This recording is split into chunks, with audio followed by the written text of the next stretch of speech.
Hello and welcome to my stream. Tonight we play more of RollerCoaster Tycoon Deluxe and we'll be continuing our long-lasting level, which is Icarus Park. But last time we were able to almost finish the mountain area of it. We had the snail coasters, the bobsled coasters, and then I decided to go for a chairlift. But surprisingly, that chairlift took me more time, or it was way harder than actually working on the bobsled coasters, which is normally our biggest nightmare on this playthrough. But yes, that chairlift was hard to build it because there were so many obstacles or the camera angles were so bad and totally not helpful at all for me to see what I was doing or to try building it the way I wanted. But anyway, in the end, after a whole stream, we managed to complete that chairlift. I think that now I only need to create the paths or connect the paths so the guests can get to those rides or to that mountain. So I'll be thinking about that today. Maybe creating some tunnels is a good idea because again, that area is very convoluted right now. There aren't many open spaces or open areas for me to be working on anymore, hence why the chairlift was so challenging. But I will come up with something hopefully, and then we'll be able to move on to our next area. That I'm thinking it's going to be the horror area. Did I get ideas? No, to be honest, but hopefully we can get some creativity and work on something different for that area as well. So let me boot up the game.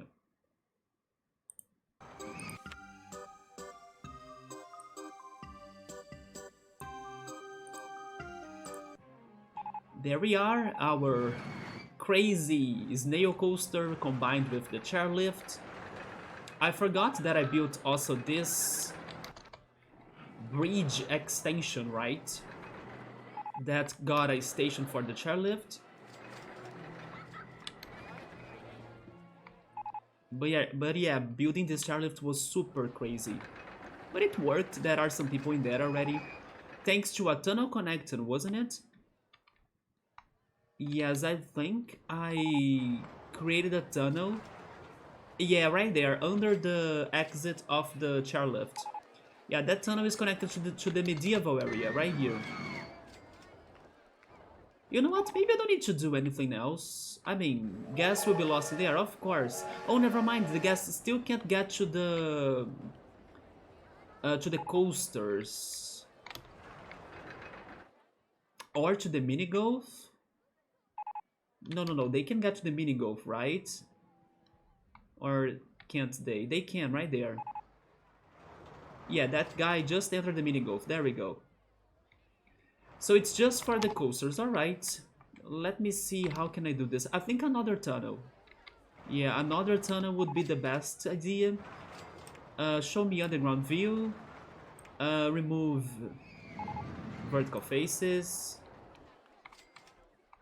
Hmm.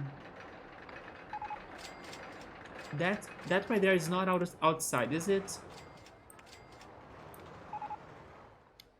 Maybe it is actually. No, it's not. So I think I'll connect it from there. Underground view, remove vertical faces. Yeah, from there.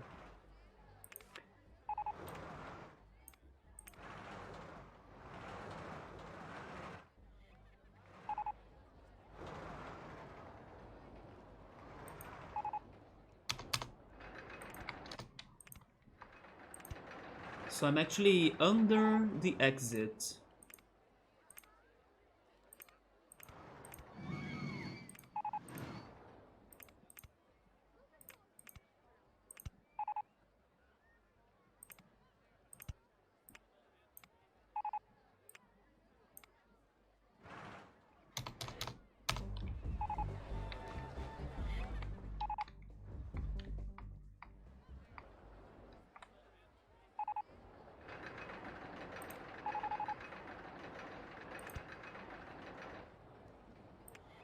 Show me the height marks on paths.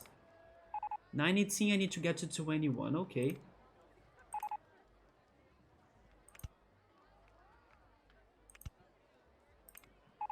Oh, but I have support problems in here.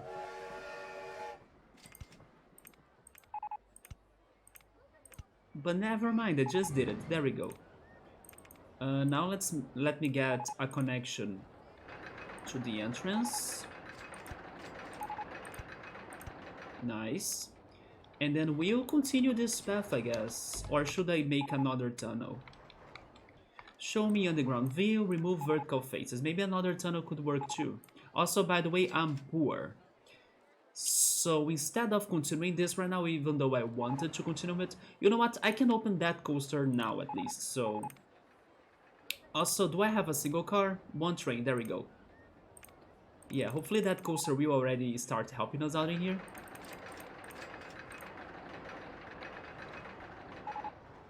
Yeah, but I need to start checking my rides. 0 people on the bumper cars, let's go there.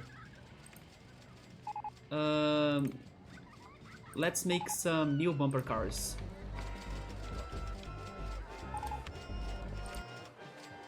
Oh, I'm actually getting money from the bank because I don't have money to like rebuild my rides.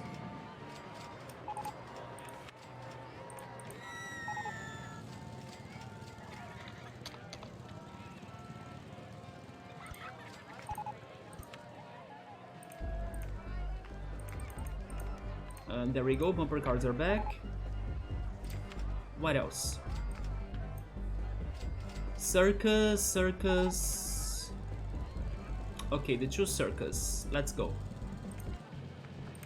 This runway here, I can demolish it, build another one.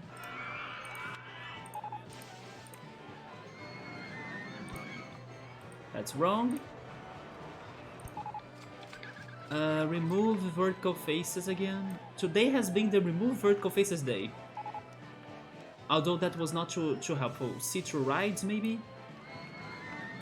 Okay, there we go. Yes, there we go.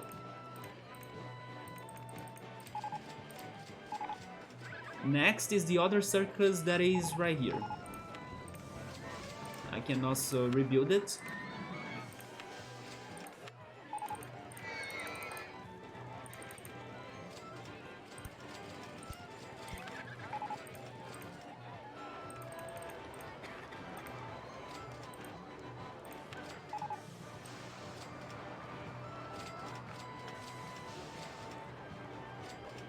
The ghost train has nobody. I mean, let's make it free then, because I can't rebuild it. It's such a complex track that I have no choice.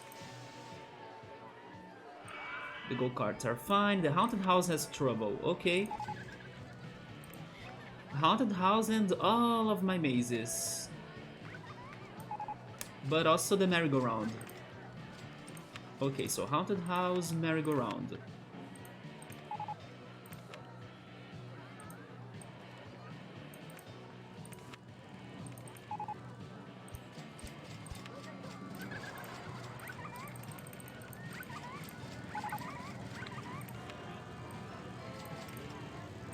Man, it's been freaking 51 years on this level.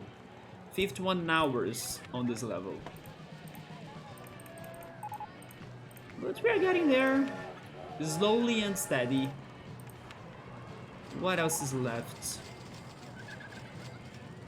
The ghost train, the mazes.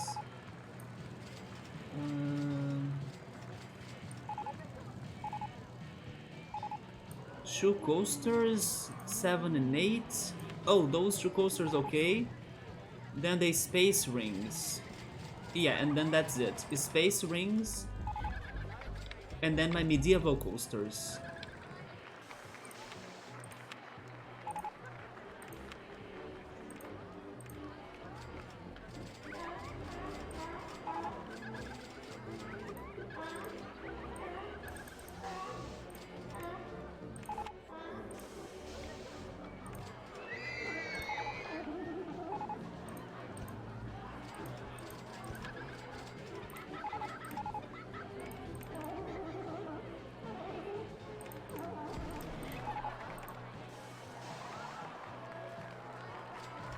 Man, my eyes are a little bit tired today. I don't feel too tired, but my eyes are a little tired. I did slept kind of late, so I think it's because of that. Let's see. Oh, it's the car ride too, right? The car ride is already super cheap. I'm making it free. I have no choice. I can't also change the car ride price because, or maybe I should say I can't rebuild it because it is a very specific model, so let's make it free. Although there are people there, what am I doing? Maybe there was no one on the queue line? Let's leave it 20 cents. But this coaster is not getting anybody. Right, yeah, it's not getting anybody. Oh, the other coaster was Shuttle Loop, okay. Make it $1, maybe 80 cents.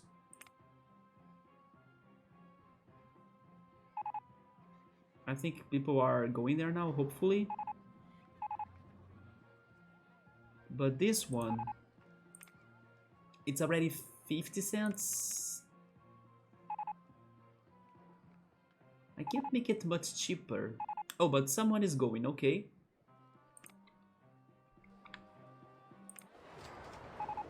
But the shuttle loop is still not getting anyone?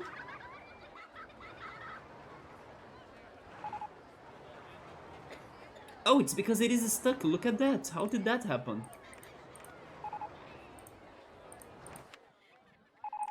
Restart it.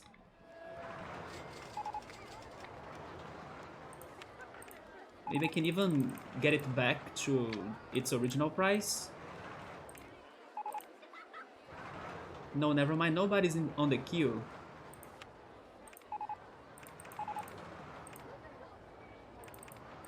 Leave it $1. Is that good?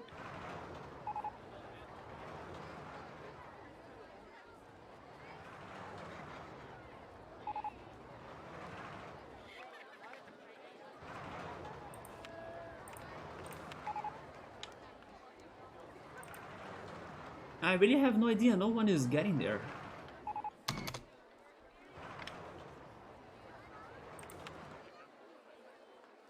Nobody even thinks about it? What the heck? Is this shuttle loop, this specific one, cursed? How can no one say anything? Oh, there we go. Someone very brave decided to go for it. Finally. Okay, so it's working. And that's it. I think I fixed my rides. I can pay this back, right? But I'm still with 1,000 remaining for me to finish this low one. Alright. But with that money that I have, I can go back to this coaster and then to build a path for it. Underground view, remove vertical faces. Honestly, I don't see a very good connection for this one. Besides actually using this path right here. You know what? I'm going to use it.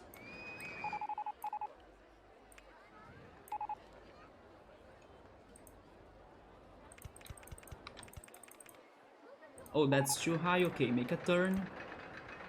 And the coaster is on the way probably, but then it's too high for the supports, right? So, okay. I think I'll need to go lower. Get through the coaster, make a turn, and then there goes my money. You know what? Just give me my low one back. Yeah, give me my money back, my bank money back. I need it to finish this. Okay, show me the height marks. 19 and that's on 21. Okay, okay. And then the coaster. Height marks on right tracks. That's on 19 too. Alright. So get to 21. There it is. Then make a turn. Oh, but I don't have money.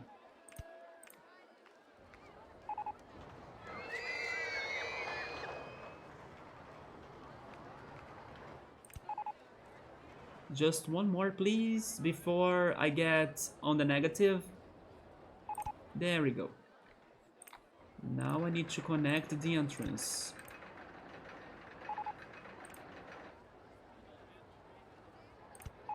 One more.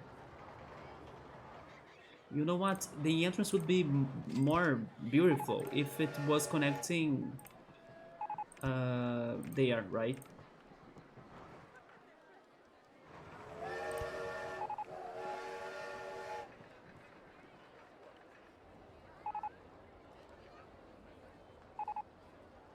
There we go. So now we can also open the second bloodshed, and then it's going to help us out in here too, right? This is $3. Okay, $3 in here too. I don't know how exciting are those two coasters, but I'm going to add some benches just in case, so people don't vomit. Oh, I don't have money anymore. There we go. Man, my debt is so high, and I think I know why. I think it's because of my staff. Let me save as I manage to finish those paths. Yeah, it's my staff for sure. Staff wages, you see, look at that. I don't have money for that right now. I will start firing some of my staff because even with lots of them, they are not handling the park well, so as like they can't really deal with my park, why should I have so many of them, right?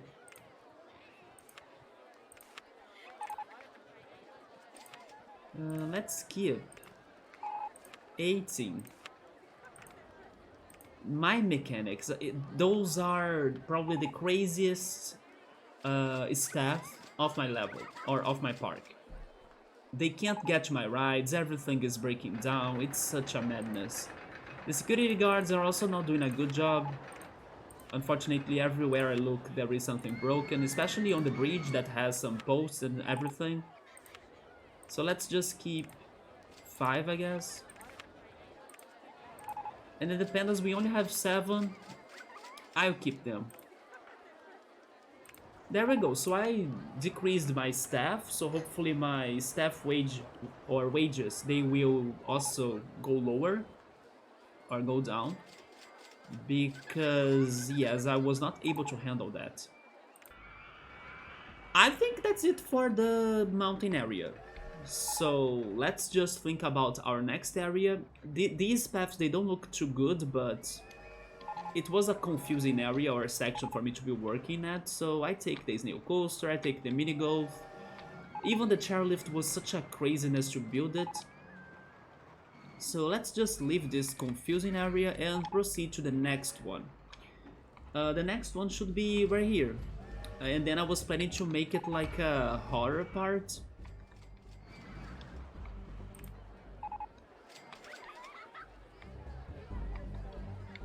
I'll need to think, how can I make this horrifying?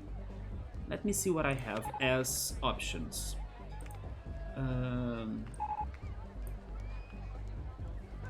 Oh, by the way, I forgot about these dinos. At first I was thinking that the mountain area could be more like a jungle with dinos and stuff. In the end, it's nothing like that. I could add some trees on the bottom of it, but I don't know. You know what, maybe the spooky area could be dino related as well. Why not? A mix of creepy and prehistoric.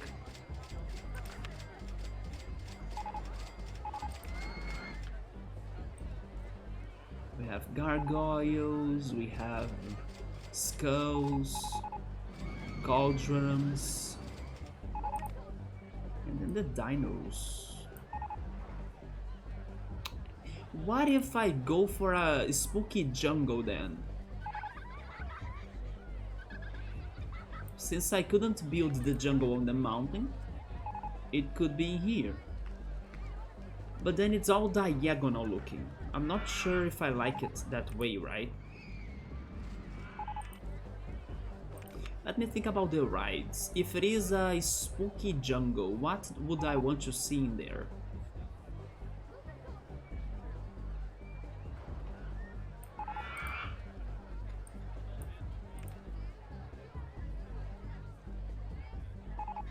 Do I have a Virginia reel? I think I have one, right?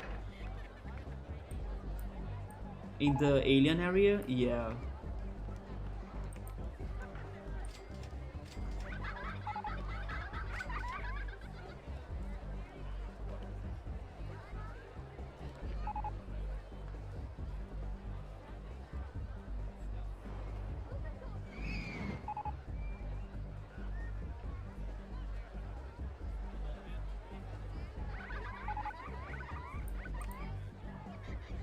I think we could go for one of the vertical...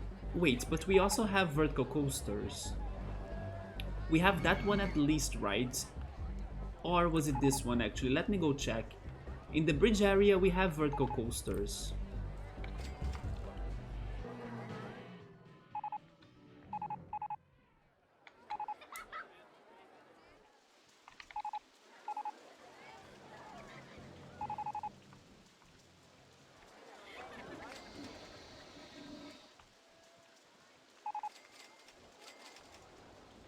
Yeah, that's... Which one is this one? Oh, it's the second model. Okay, it is the air-powered.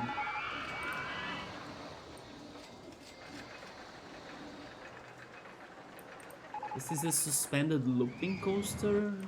And then we have the inverted coaster. Are they steel twister? We could try the steel twister maybe.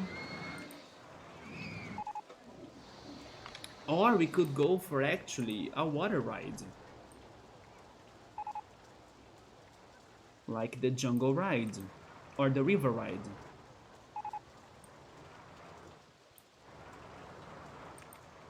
I don't have a river ride, I think. I have... I have this. Is this a river ride? It is a raft ride. A spooky river ride? Okay.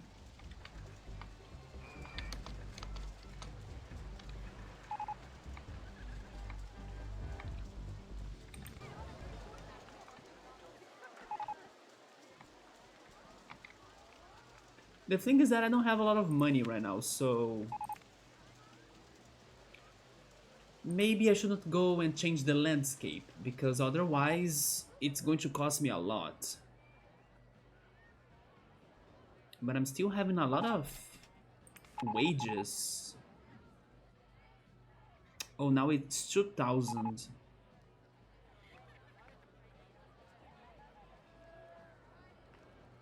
Shop sales.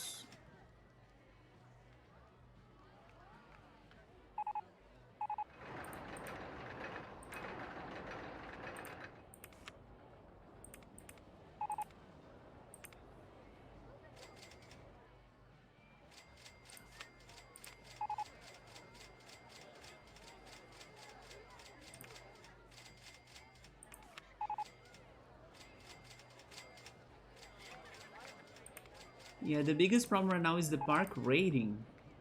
But it's mostly because I believe they are getting lost. I can't really help them if they are getting lost. Although they can't get off... Oh, are those the... Yeah, those are the hardline coasters. Should I close them for once at all?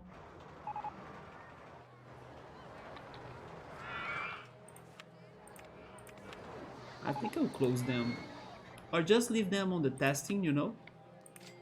So they can still look cool, but people don't get stressed out or pissed off.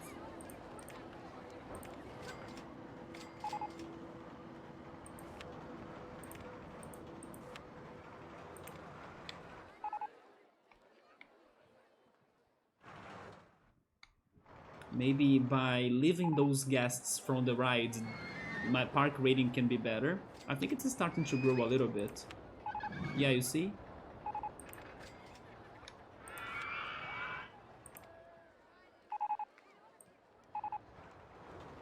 I want to get off chairlift. I can't change the speed of that, right? Never mind, I can. Let's make it faster. What the heck? I didn't know we could make it faster. Look at that. Holy shit. It's so fast now. Let's go. Oh, maybe that's the other deal. But regarding that, I don't know. They will break everything again even if I hire security guards.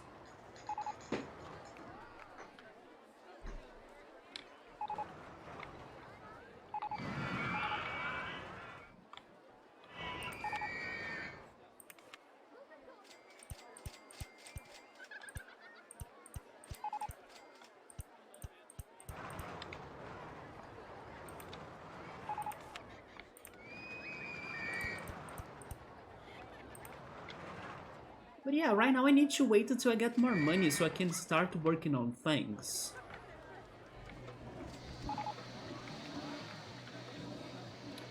One change that I'm going to do is actually removing those spheres right there. I can try connecting this food plaza to the horror section and then maybe making it to look better.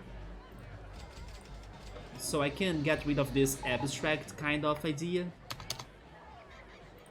And by demolishing those balls or spheres, or they are not really spheres but geometric forms, I can get some money back. I never really understood why demolishing... Maybe it's because I'm selling them, as they are considered, let's say, art. I'm not sure. I can also do something about that right there.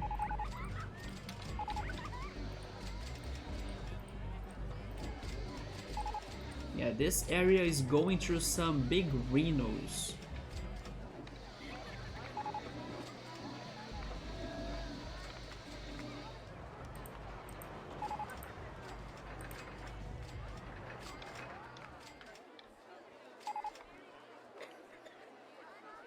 Man, my park rating just dropped even more for some reason. Oh, because I got rid of the art? Come on. There is that too, right? If I have art pieces or like statues and stuff, they do raise my park rating. Yeah, it dropped because I got rid of my art.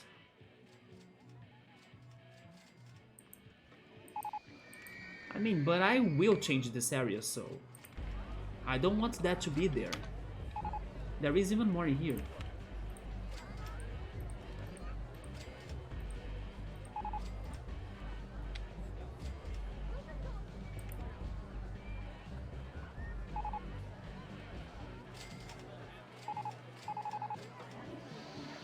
Yeah, that really killed my park rating.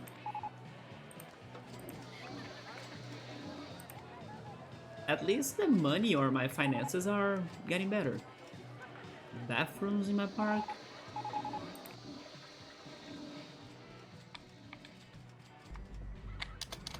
Meanwhile, let me think about what am I doing. Also, I got money to finish this loan, so let me do that too.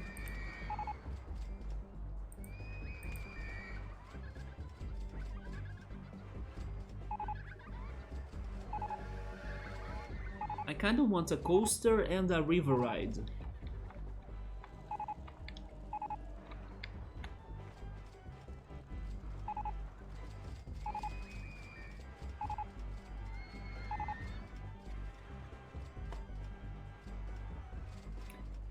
Is there anything else that I want to build in there? Not really. I don't need another food plaza because I'm going to use the one that's right next to it.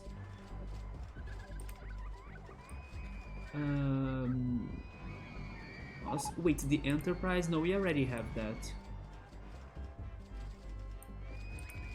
Yeah, I'm just thinking about the Steel Twister roller coaster and the river rides. I could be risky, or I could go on the riskier side and try the freaking water slide.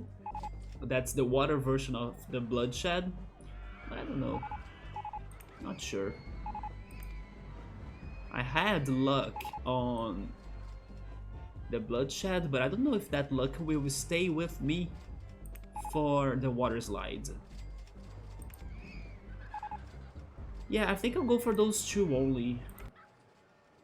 Maybe finding a way to interconnect them both, I'm not sure. Okay, my park rating is recovering little by little. But right now, all I can do is really wait until I get more money. So in there, it's going to be this horror part.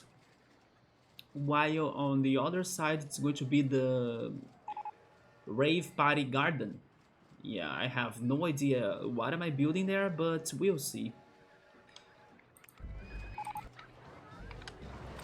Let me start changing the landscaping at least. It's going to be with this pattern, I guess. The brown dirt and clumps of grass.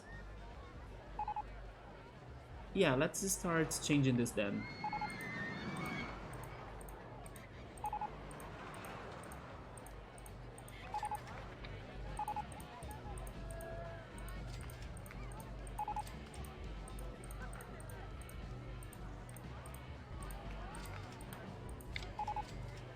And then for the walls, maybe we can go for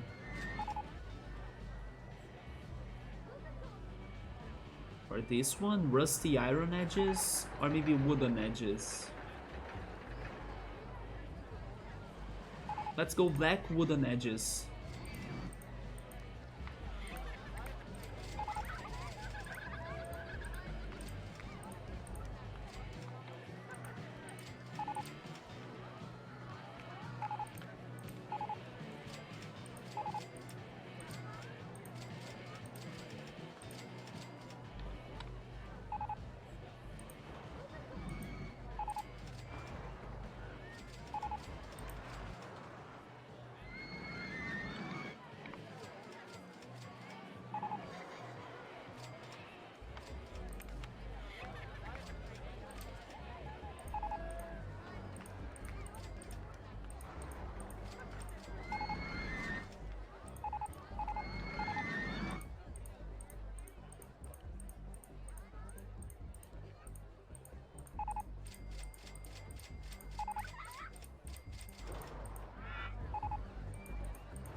Oh, rip my money.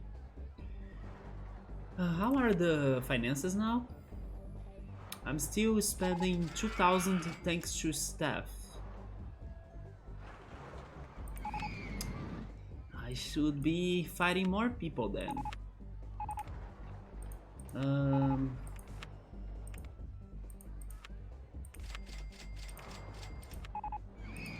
Maybe only keeping 12 handyman. Yeah.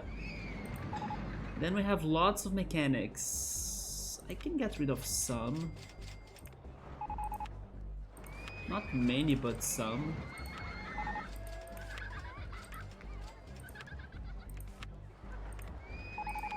Let's keep 12 as well.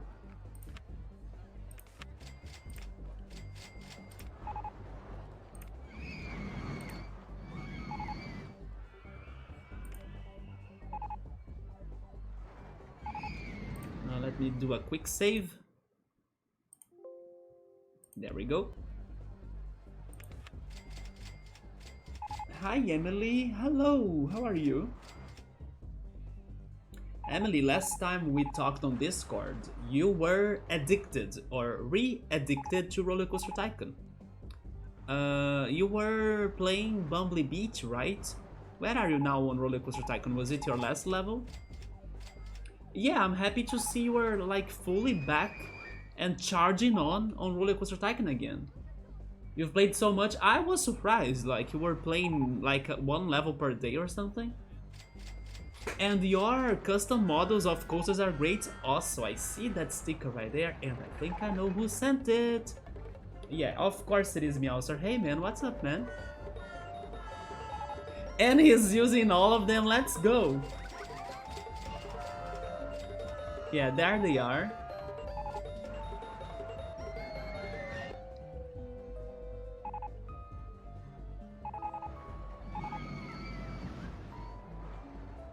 Yeah, that freaking Diamond Pearl Pokemon League music. It's so good. It's from the Take Our Time. At least I think it is from the Take Our Time. Either the Take Our Time or Try Again. I bet that one. Bumbly Beach is a cool level, isn't it? I think it's only 1 year or maybe 2. It's a very short one.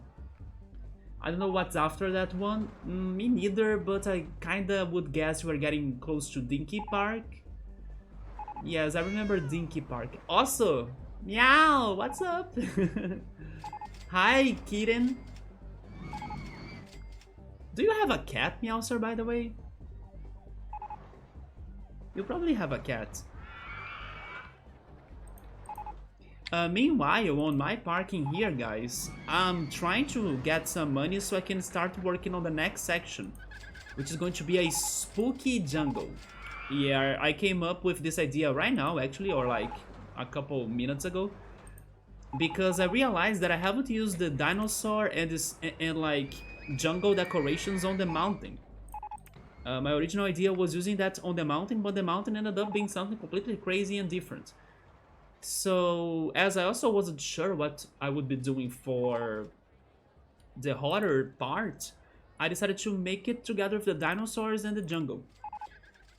But I'm still thinking, what am I doing? I'm just changing the landscape for now. Oh, you do have a cat? His name is Marley? Let's go, Marley. Did you name him after the movie though?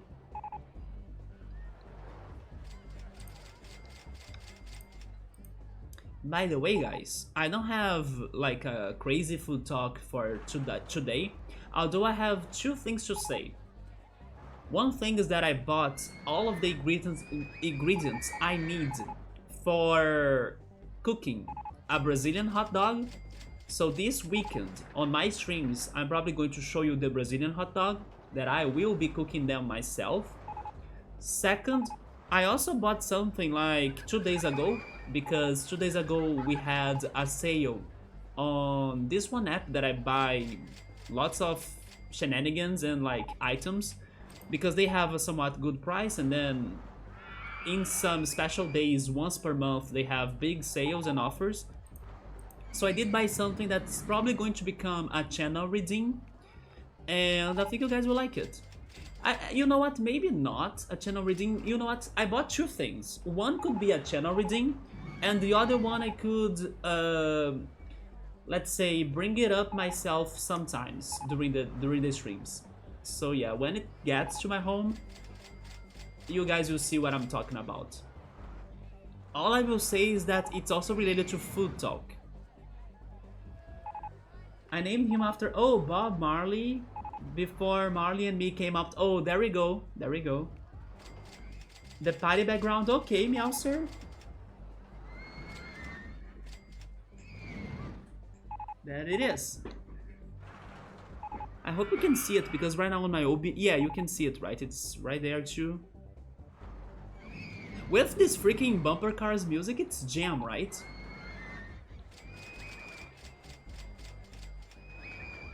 I want a hot dog. I have been craving pizzas for weeks now. Ultros had a whole week that he was eating pizza for dinner. And then Ultros also sends me the pictures of his dishes or food, right? And then he makes me crave them so much. That's the twerking turkey, right? Maybe that's why it's a turkey, because it works. Speaking on turkey though, I did grocery shopping. Then I was saying that I bought the ingredients for hot dogs, but I did not buy turkey. Normally I eat sandwiches with turkey, but I thought to myself, oh, I'm already buying sausages, so I think I'll pass on turkey for this time, right? Yeah, so my sandwiches will become only cheese sandwiches, and when I cook the hot dogs with sausage as well. But yeah, I was craving pizza. I still haven't eaten pizza, but then Chill Mold was talking a lot about the Brazilian hot dog and how he kind of likes the idea of the Brazilian hot dog. So I decided to, you know what, I'm going to buy the ingredients, and hopefully Chill Mode will stop by the day that I cook them to see them. And then the pizzas can be maybe for next week.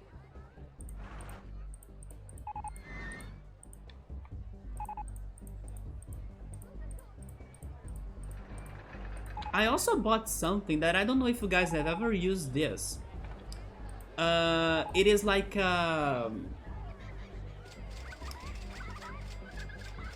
leaves dryer. or herbs dryer. Do you guys know what it is or what is it? Unfortunately, I don't have my phone with me right now because you know what? I can use Google. On this computer, it's okay if I use Google. Let me search for the English name for that on Google in here because it has a way to operate. I want to learn how is that in English. Is it very? I think it's very close to Portuguese, but just to be sure.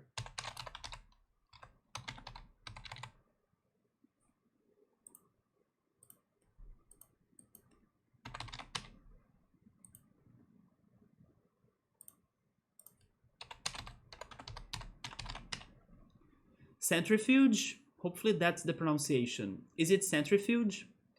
Hopefully that's how I say it. Also, okay, there we go. Let me go back. There we go.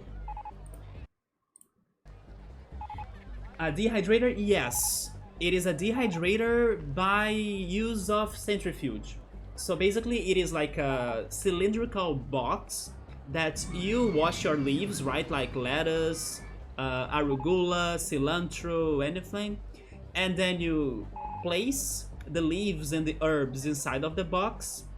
And then you close the box and then you start swinging the handle. And then it will have some centrifuge force, right? That will separate the water drops from the leaves and the leaves. So the water will go to the bottom of the box while the leaves will become dry.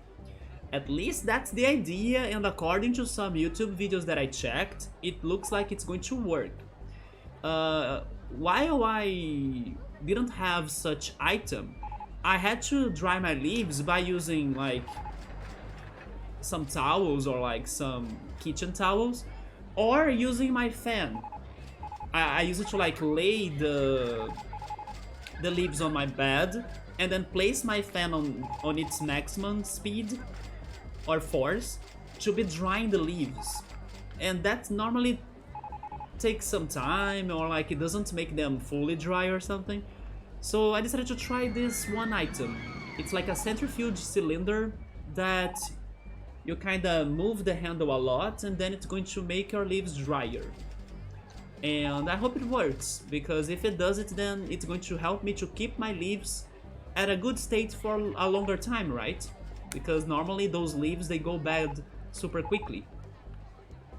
Oh, it's called a salad spinner, there we go.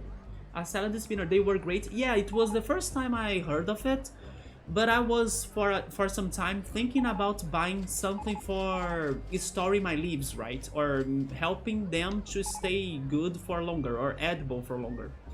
And then I figured it out. But that's hilarious. Before I had one, I just shake them out and eat them slightly wet, or just eat pre-washed leaves.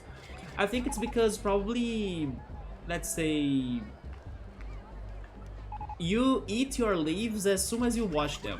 No, normally I wash them as soon as I get from the grocery store, and then I keep them on the fridge. And then during the week, I eat them slowly as I cook, or as I make a salad. Yes, I don't eat the leaves that quickly, you know. Do you chop your salad? Normally not. Yeah, normally not. Do you think it would help it? I can take suggestions. For example, right now I have cilantro and arugula. I have been using arugula to eat it with my sandwiches. Actually, before starting the stream, I did whole wheat bread, or whole wheat white bread, with cheese, oregano, ketchup, and arugula sandwich because I was kinda hungry already. And then after the stream I can eat something better, right? But yes, then when I was getting the arugula leaves, then I was kinda tearing them apart a little bit so I could make them smaller, but just by using my hands. I was not like chopping them, right? Arugula is so good, I agree. I love arugula so much. Yeah, but it goes bad quick. Interesting, we usually don't just eat cilantro as a salad. I mean, I use cilantro on vinaigrette sauce. Yeah. Or on tomato sauce when I'm cooking pasta. But honestly, I wouldn't mind adding cilantro in anything, pretty much. I love cilantro. If I make, for example, an arugula, uh, that's a good idea, by the way. I could be cooking this. Arugula, then sesame seeds, because I still have sesame seeds, and cilantro in like a salad, maybe with tomatoes or green peppers. I would like that. It is mostly used as a garnish or spice. Yeah, normally I go tomato sauce, cilantro, or vinaigrette sauce, cilantro, right? Normally those are the two things I do. Yeah, unless I'm cooking something else, for example, soup, like a vegetable soup, then it demands cilantro too. But I should be cooking more vegetable soup, by the way. It's so delicious. It's cold right now in Brazil. Some weeks ago, I have been saying that, oh my god, Brazil has been such under a nice weather lately. So I'm kind of worried what's going to happen when the weather changes. The weather has changed. There is a crazy tropical cyclone happening in the south region. One of the states is like going all crazy because of this cyclone. That cyclone is getting to Rio, but like indirectly, right? It's not here right now, but there are effects of it that are getting to Rio. So the weather has changed. But yeah, it was just a matter of like waiting until the weather could change so like something serious could happen. I was already kind of guessing that could be happening because normally when it takes forever to rain or when it's too sunny for too long, when there is a weather change, it comes with a storm, it comes with some disaster. So yeah, we are getting a crazy... Oh, it looks like a lot of my rides are breaking down. Man, don't mind this park anymore. Like, everyone is lost, the rides are breaking down, the mechanics can't get to the rides. I just fired a lot of them, by the way, because they were giving me a lot of expenses on the wages right here, staff wages. You see, they were at like 3,000 almost, and then I've dropped it to almost half right now. Because even if I had way more of staff, or like if I had lots of people in here working, they were not able to take care of my park. So I decided to like, if they are not efficient, let's not keep them, right? Because I needed money to work on the last part of this park. So don't worry about it, man. Yeah, it's going to be like everyone is lost, everything is breaking down, and all I want is to finish my decoration and to move on to the next level. Yeah, 51. Wait, 51?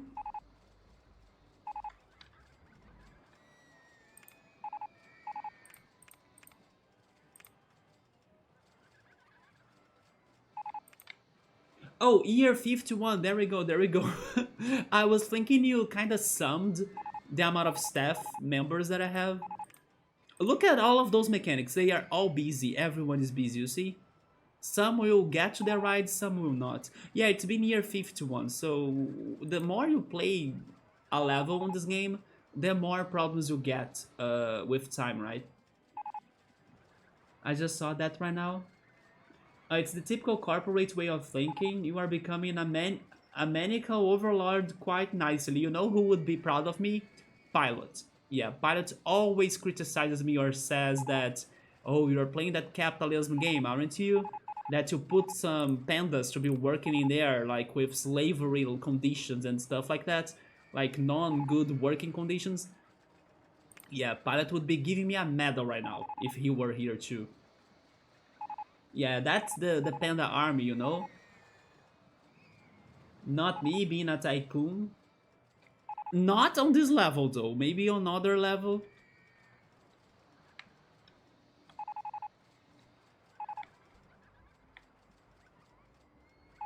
Whip them into shape. You will be able to whip them into shape in RollerCoaster Tycoon 3, because in RollerCoaster Tycoon 3 you can change their wages. So you can kinda give them a raise if you want. They do complain actually. They kinda, you can read their thoughts and then they say, oh, this work is shit or something, and then you can kinda either fire them or reanimate them. Yeah, RollerCoaster Tycoon 3 has way more customization that's very cool. Dance faster, pandas, let's go, yeah. You know what? I was saving to say this when Electro was around, but and the Dark Links and the Pandas. Oh my God, Meowser. I was going to save this for when Electro was around because it's something that he has done once on YouTube and I loved it. He pretty much got the sound or the music when the merry-go-round is broken down, right? You guys probably have heard it before as like it always breaks down too. I wouldn't be surprised if it is broken right now, but I don't think it is. Okay, it's not. So he pretty much made a video compiling every different track of the merry-go-round when it's broken down. And then this week I was thinking, oh my god, you know what? I should make an Electro Llama path or avenue. And then that's going to be my tribute to this person, Electro Llama, that also was the responsible for the dancing pandas right there on the chat. And then I'm going to leave in there on that avenue lots of merry-go-rounds. I will wait until every single one of them is broken and I will not send the mechanics. So basically I would be remixing the broken merry-go-round songs. That's my next crazy and tycoon plan for the future. Yes, I'm going to make that freaking avenue full of merry-go-rounds that are broken down so the music can be crazy, and then we could also add the pandas there to be dancing forever non-stop until they die. Let's make that dream real, right?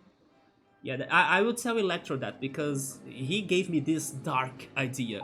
Also, hi Ultros, what's up, man? I was just saying that you made me crave pizzas, but this week I'm going for hot dogs, actually. The freaking applause. Let's go, Meowser. We'll make it real. Maybe on the last level of this game, which is the Mega Park. Who knows what I'm doing in the Mega Park? So maybe I could go for, let's say, the best of RollerCoaster Tycoon streams of Alan, right? So this idea could be on the best of. The broken merry-go-round avenue. So people would go insane with those accelerated tracks. Meanwhile, I feel bad when they have to mow the grass too much. I normally cancel, right? I normally cancel their. You see, they don't have that. Yes, I don't ask them to be like spending their time mowing the grass because I think it's a bit useless unless somehow it raises the park rating, which by the way ours is dead. Do you know if that raises our park rating, Emily? Because otherwise I think it's useless. Besides of aesthetics. I actually just bought some pizza. You see, Ultras was having a pizza week, and then he made me crave pizza for the whole week. And then on the other week, he kind of took a break, and then he went to like a crazy big blueberries container. And then this week, when I was by his streaming on Monday, I think, he was there talking about pizzas again. And I'm like, Ultras, wait, man, wait until I can end one craving cycle of pizza before you start another one. You know, you gotta wait until your friends right here can also have the pleasure of eating pizza too. You don't start it again like that, man. Be patient, please. But yes, I kinda took a detour and then I went on the hot dog path this week, and then on the weekend, hopefully the weekend, I will be able to show you guys the Brazilian hot dog with complete ingredients, complete toppings, even the eggs! We gotta have the eggs. Eggs on pizza, eggs on hot dogs, eggs on everything. We gotta have the eggs, guys, yes. Emily made burgers, let's go, Emily. Burgers are great too. But wait until I can end the hot dog craving, the pizza craving, and then I can go back to the burgers craving. Which burgers did you cook though? And also, Ultros, are you going to like make the pizza today? Because your friend is coming to spend Friday and Saturday with you, so he's rewarded with... Oh. Okay, I forgive you for that though. Yes, your friend will be like... I wish I were him right now, because your pizzas are fantastic. That sounds amazing. I need to go to a burger week. Yeah, right, Emily? Let's have a burger week together then, so we don't like... give the temptations to ourselves, like, oh Emily, I'm eating burgers, do you want this? You don't have it right now. No, we can like share the temptation together and not crave that much because we both will be eating it together, right? Well, if you buy a flight to YYZ, I will take care of you from there and I will feed you as much pizza as you like. Even with boiled eggs, let's go. Even with pineapple as well. Are you going to do the mashed potatoes hot dog? Not that. You know what? I never tried it. Also, by the way, Outro sent me a video on Instagram about the Brazilian lemonade. And even though they were saying that's the Brazilian lemonade, it was pretty much chopped limes. I think they were limes, right? Because limes are way more common in Brazil than lemons. I think they were chopping actually, limes, and then of course they were squeezing them, but also adding some of the peel or the lime peel to the blender, right? And then they mixed everything, and they add condensed milk. Yeah, they add condensed milk to that juice together with water. Maybe they didn't need to put sugar because condensed milk is already super sugared or sweet. And then, yeah, that was the Brazilian lemonade. I wanted to try that, but I gotta say that even though I have never drank it, that was very close to my recipe of lime pie. Because basically I get like condensed milk and then I squeeze a lemon on the condensed milk. So the lemon can like start reacting with the condensed milk or with the milk of the condensed milk, so it can give me the cream for the lime pie. So I never had that outros as like a Brazilian lemonade like the video was suggesting, but I do that for my lime pies. And then I kind of cook the crust, and then I add the cream, like the lime cream to it, which is pretty much lime juice together with condensed milk, and then I put it on the freezer and then I wait until it cools. Yeah, and then after that I remember that I go for that recipe for. I mean, I don't add water or I don't make it very liquid, just like a juice as the video suggested. But it's kind of like the same idea. I go for lime pies, which by the way I should cook that again. It's been forever. I can send a picture on Discord, alright. But regarding the mashed potatoes hot dog, I have never tried them. But I kind of think I will like it. Because I cannot imagine potato being bad with anything. So, especially if it is sausage and tomato sauce, it's going to be good. There are 48 different burgers. Wait, what is that? There is a burger week?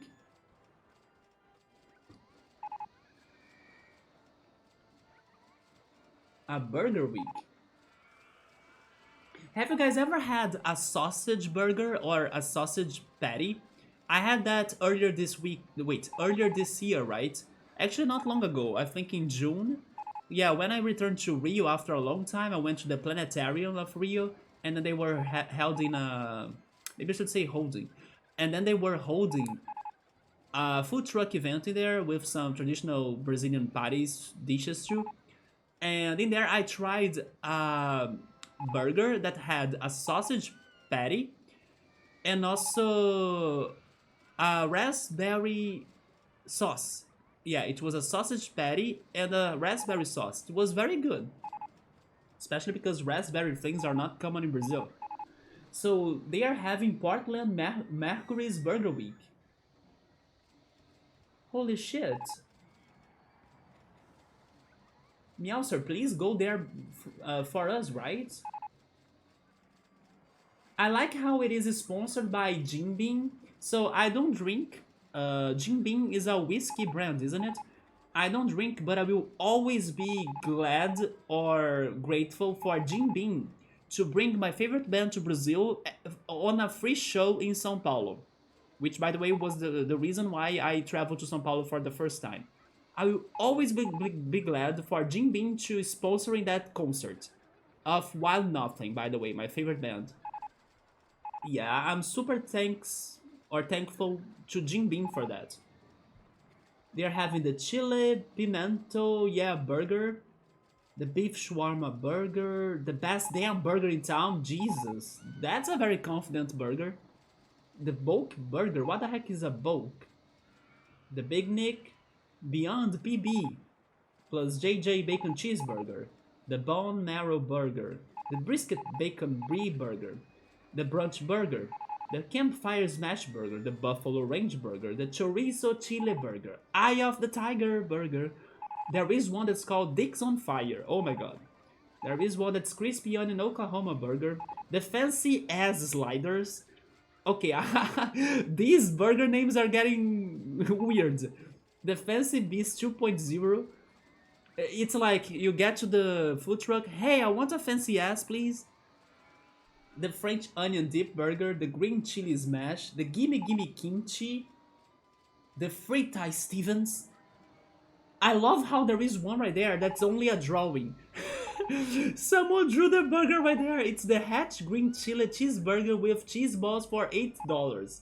I love how it's just a drawing. Someone was like, I don't have time to cook a burger, but I can draw it for you. Oh my goodness. The jalapeno popper burger, the Hilo burger, the Jubits Junior Jumbo, the burger which is like the Triple J, the Messy Joseph burger. Anyway, there are so many. What the heck is that one? The Bon Jovi? The Bon Jovi. Oh my god. There we go. I hope you go there, Meowser. Go there and try them all. And then you come back here and tell us which one was your favorite. I hope now it was the Bon Jovi. Let me go back. I want a good burger now. That looks awesome. Sadly, I live in New York. Oh, Emily is requesting the rainbow background, alright.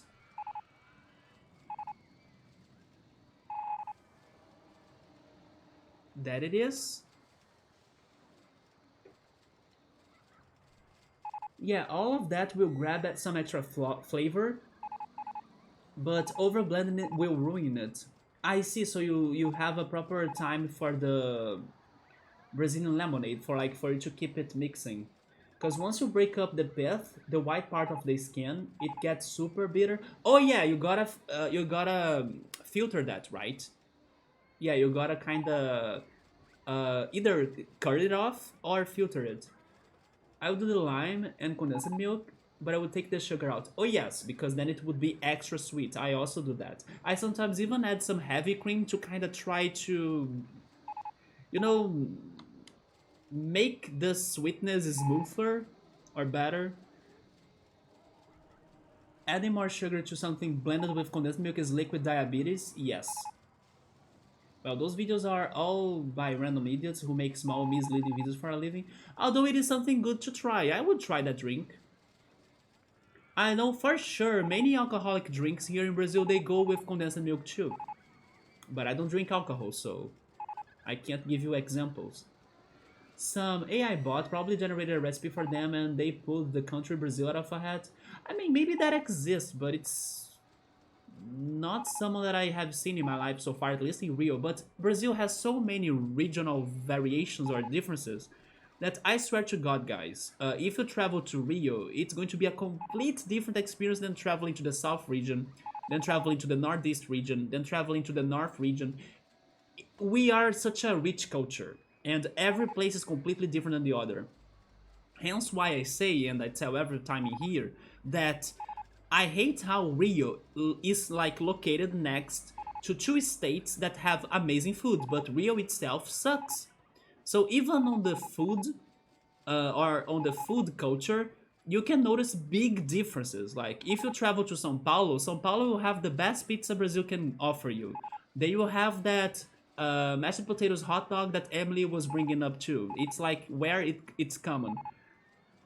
People even like it's the gastronomical center of Brazil, right?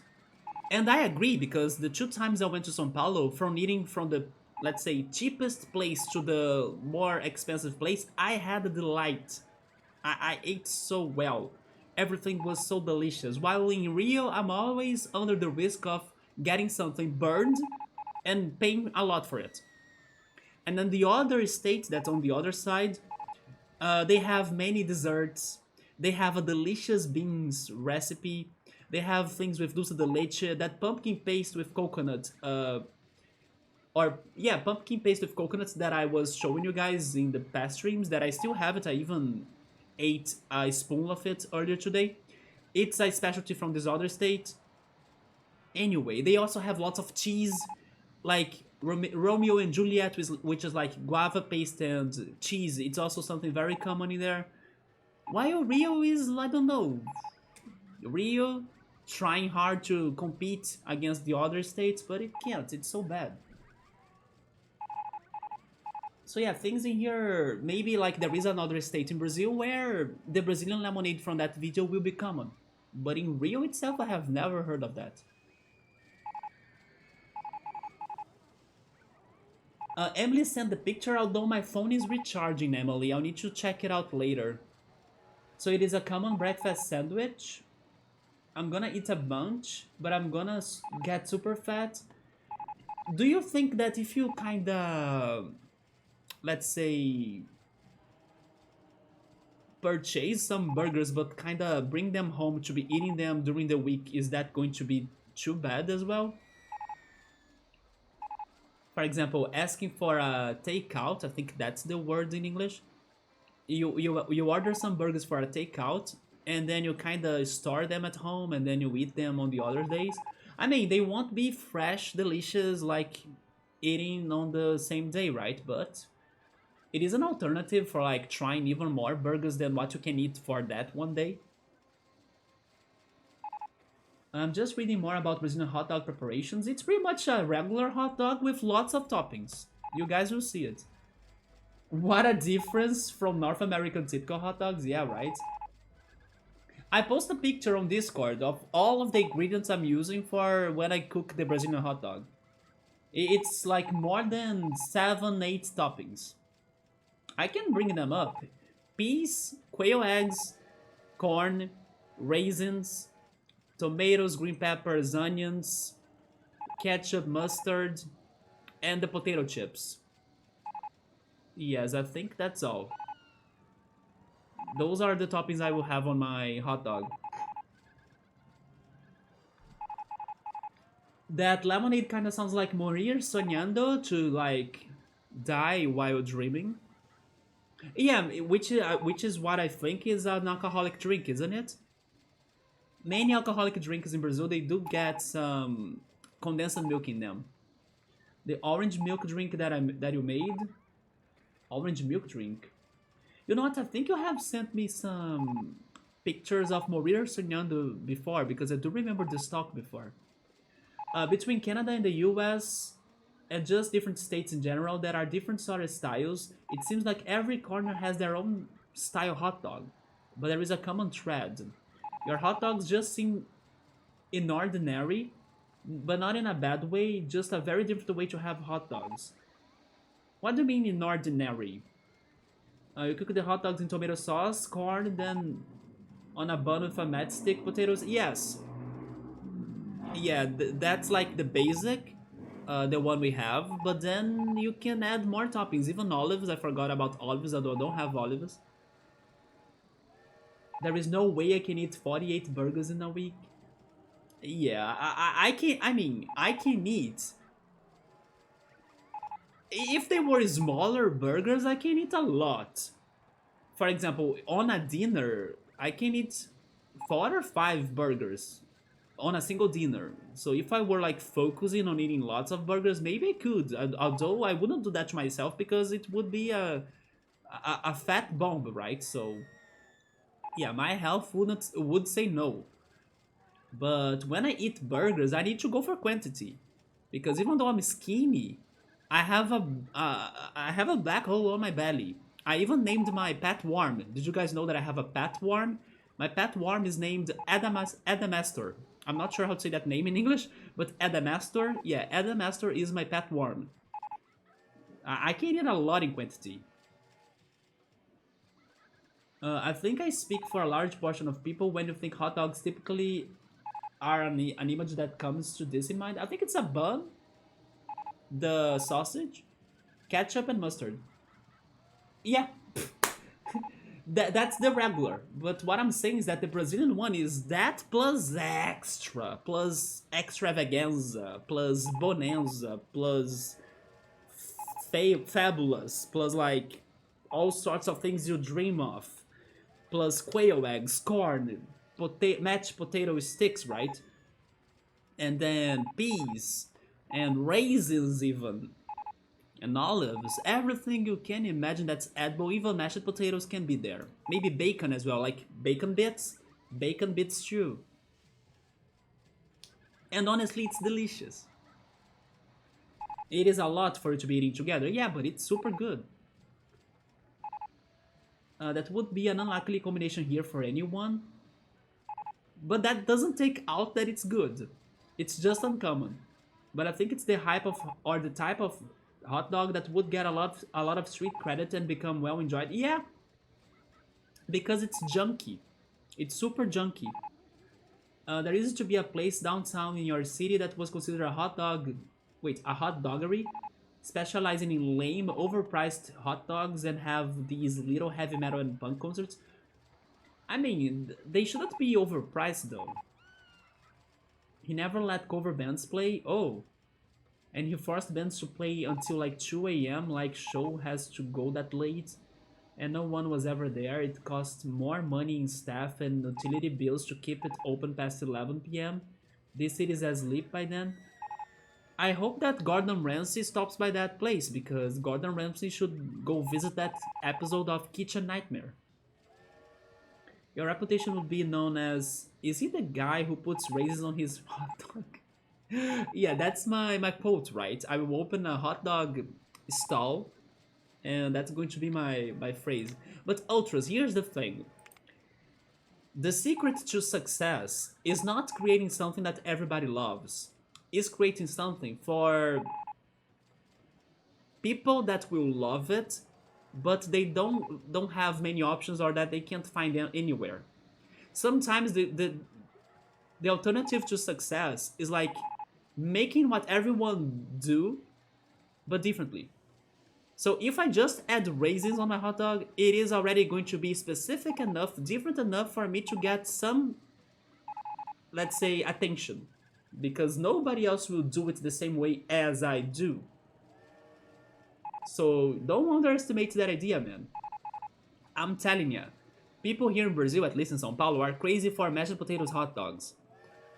I still haven't tried it, but I kinda do think, like, there is no way I will not like it, you know? If someone in another country that has nothing to do with Brazil or São Paulo, and if someone starts that business, it's going to be a blast because nobody else does that. Is it going to be hard at first? Yeah. But those brave people that will start eating that, they will start spreading the word as well. And then little by little we start growing, and then we start getting to more places, and then more people, more tastes, and everything. I'm pretty sure there will be like many Brazilians that will, I don't know, try their luck in another country just by selling Brazilian cuisine. Hence why there are, I imagine, many Brazilian barbecue places. You can find guarana in other countries. You can even find guava paste in other countries. Or like some exotic fruits too, like acai, for example. So the hot dog place closed down. That's the best. Yeah, if they were like that, it's the best. Like 3 months into the COVID business, no one cares about 25 bucks hot dogs. Hot dogs are getting expensive in Brazil too. They are trying to make them like more gourmet or something, more fancy and stuff. I, it is not worth. By the way, you are having falafel. I still gotta try the falafel. And some salad and rice. Ooh, I'm hungry again. Yeah, this talk made me hungry again.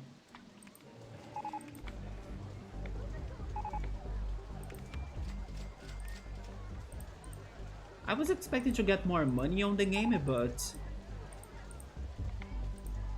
let's keep on changing this landscape.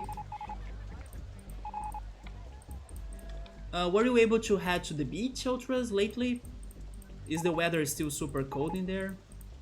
I think Emily was super upset one of these days because she was looking at the forecast and then it was going to get cold in there, right? How's the weather in Meowser's place? I think it's Portland. As I was checking a Portland website. In Ontario, you find a Brazilian all-you-can-eat buffet. I miss going to those. It's just that I need to find another good one in Brazil. That's also not expensive. But going to those is fantastic. Better than that, only Brazilian hotel breakfast. Yeah, it's another fantastic experience. In dense high traffic touristy areas, wherever money is, like 10 years ago it was 50 bucks for dinner, so I would hate to know what it costs these days. Oh goodness. Yeah, it sounds that it's going to be higher too, right? But definitely none of that in my city. I think it's the fanciest that you have is the keg, which is like a basic ass restaurant dressed in a tuxedo. I see, so they kinda look I mean, they look fancy, but actually they serve regular dishes. My city has what I'm pretty sure is it's Canada's only Applebee's. That should say something. I mean, we have Applebee's in Brazil. I have been to it once. It's Canadian? I didn't know it was Canadian. Right now, what's starting to become popular is Popeyes. Yeah, my city didn't have Popeyes before, but now there is one in the shopping mall. Will I ever order something there? Probably not, because I don't eat chicken, so. But yeah, Popeyes is starting their business in Rio at least.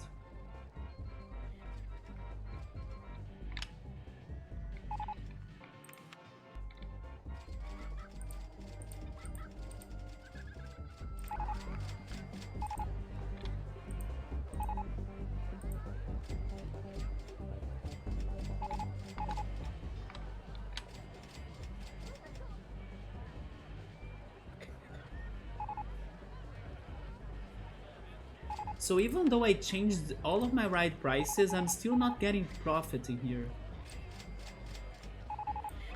Oh, because now there are more rides without people.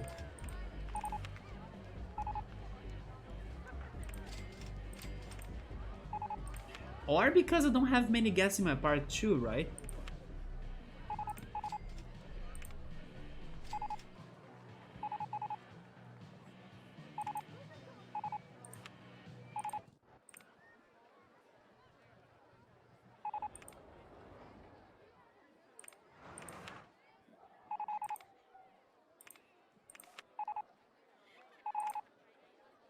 I'm not sure if it is because of... Oh, okay, it is because of the price. I just read it right now. So, flying saucers, Ferris wheel, the mazes, but I can't change the mazes. And the slide, okay, okay, those 3 rides.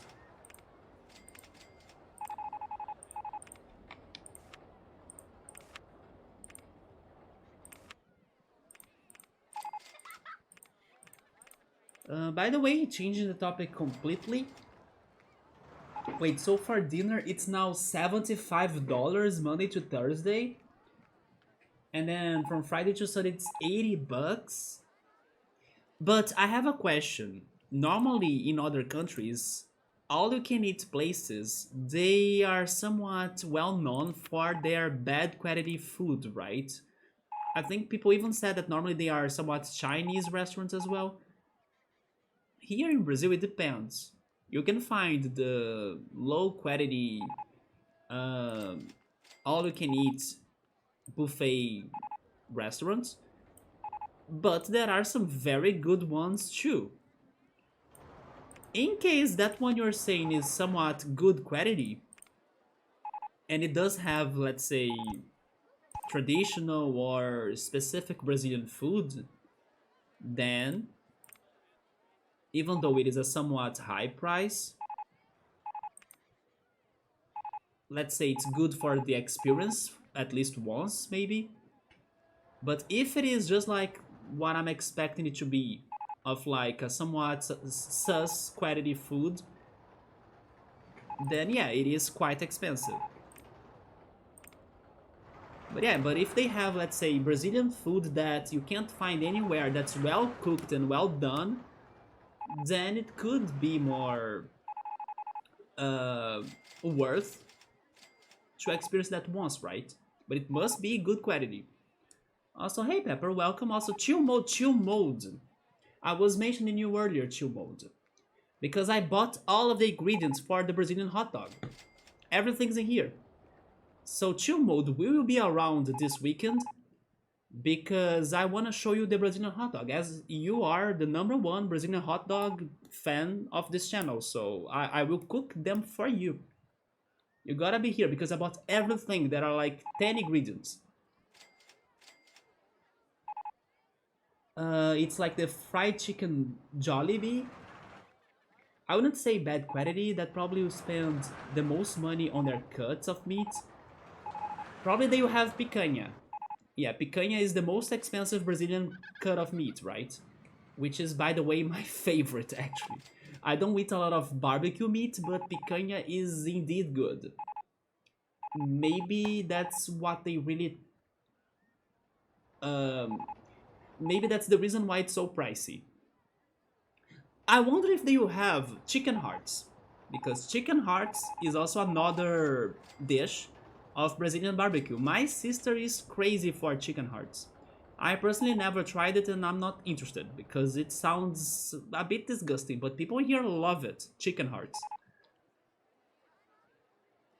All of the side dishes are probably super cheap. Yeah, about that I agree. It's going to be some rice, farofa, vinaigrette sauce, maybe some french fries, and maybe some beans, some black beans.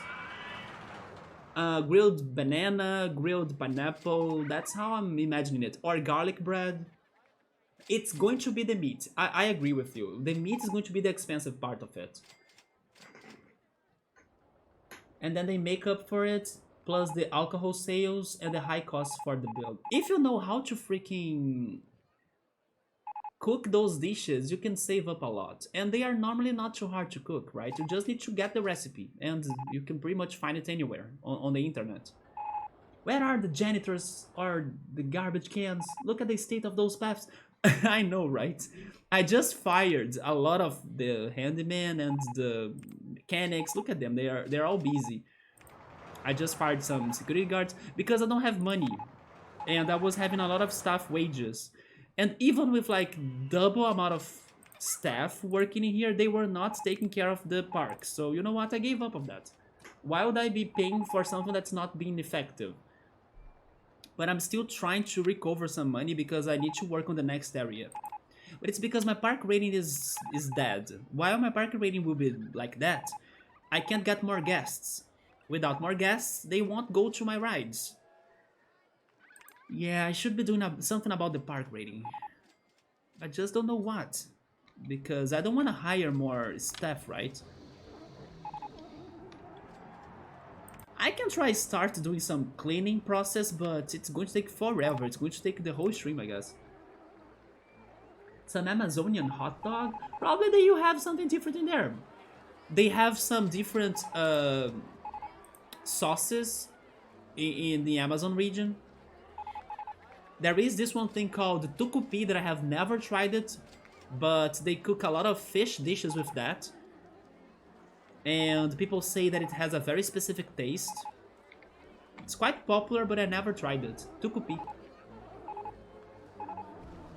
Oh yeah, man. Oh shit. Show us, sir. Yes, I will try cooking the Brazilian hot dogs this weekend. And then I hope you stop by chill mode. Hearts? Yeah, chicken hearts, the muscle. You kinda grill them, and then you can eat the hearts. My sister loves them. She can eat the hearts like non-stop. Oh yeah, also the grilled cheese, right? That's not like the white bread cheese sandwich that gets grilled. No, that's not that. It is actually a cheese bar that gets grilled and it doesn't melt. Yeah, grilled cheese is also part of Brazilian barbecue. I know hearts and livers, don't try livers. I wouldn't try livers. Nope, I pass. Handyman #1 is a manager. You got a new park? No, this is actually the same park as... I don't remember in which stream we started playing this park, but it's been like forever. Yeah, but I'm little by little finishing the last sections of it. I think I only have two more ideas to work in here, but I don't have money for them. Yeah, that right there is going to be a rave party garden. And this right here, which was what I was starting to do right now, is going to be a spooky jungle. Kind of like the level we have been playing in Ahead in Time, right? The freaking subcon forest that creeped me out last Saturday. Maybe that could be an inspiration for me to work in there. Usually it's easy to figure out what restaurant is doing or buying if you have worked in one or in some capacity. I agree. If you have that experience, you'll be able to know how the business work, right? It's looking pretty dire, I know, right? The vandalism took over, yep. And the worst part is if I fix everything, they will break it again. So it's a lost war. Like the rice we're eating right now, you know it's parboiled rice. I kinda like parboiled rice though. Yeah, I kinda prefer it that way. Cooked in yellow chicken soup powder. I mean, I wouldn't add the cooked yellow chicken soup powder though. One that is not how it oughta be for a Middle Eastern dish. Rice is cooked much differently, but I ain't complaining this rice tastes good, it's just not as magical. Do you think that the one in the Middle Eastern dish, it's going to be more like a fried rice? I'd say one of the best things we could do to get a bit of rating back would be to check the engineers and drag them close to the ride and then they need to fix. Sometimes I do that, but they can still get lost because they don't get the right radio call for the one that I'm asking them to go for, you know? It is a little bit more complicated than that. But the thing in here is it's because people are getting lost. Yeah, I want to get home, but they can't find the exit. A lot of people are also wanting to go to the bathroom. Regarding them getting lost, I can't help them. My park is confusing. Because it's also super long and big, right? Look at that. If someone is right there right now, that person won't be able to get to the entrance.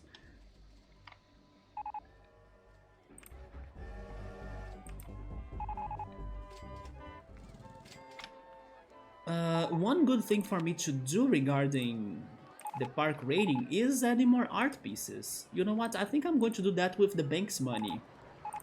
Because when I was demolishing some art pieces in here, they dropped my park rating. I will just add some art pieces in here and hope that helps it out, right? While I can't work on the other fixes. Let's use the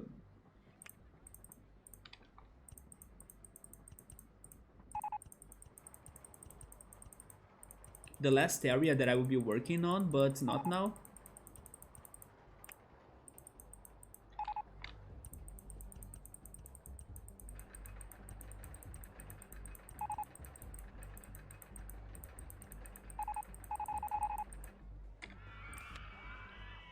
You know what? Maybe that didn't work.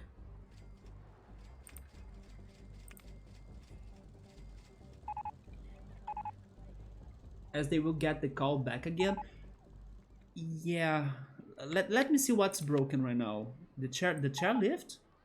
Okay, they will never get to the chairlift, to be honest. It's so specific. Okay, let me see who's getting to the chairlift. Heading... No one is getting to the chairlift?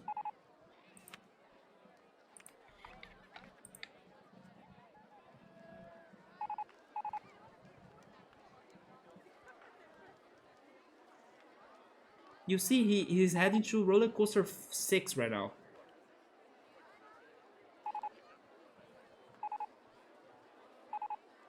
Swinging ship, motion simulator, chairlift, please.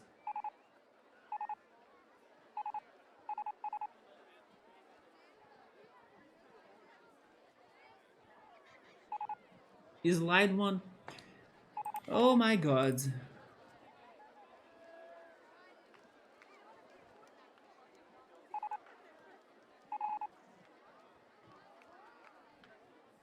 Bolt higher one. No one wants to fix the chairlift.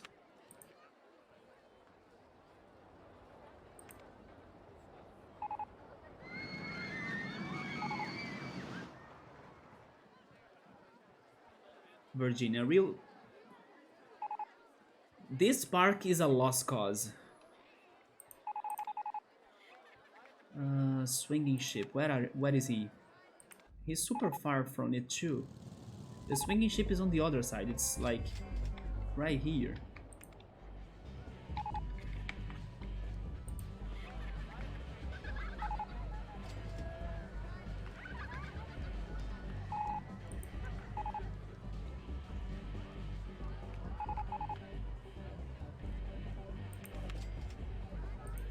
Okay, someone got to the tower at least.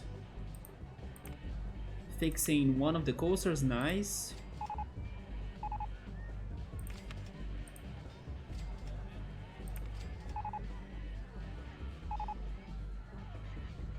The best value park? Seriously?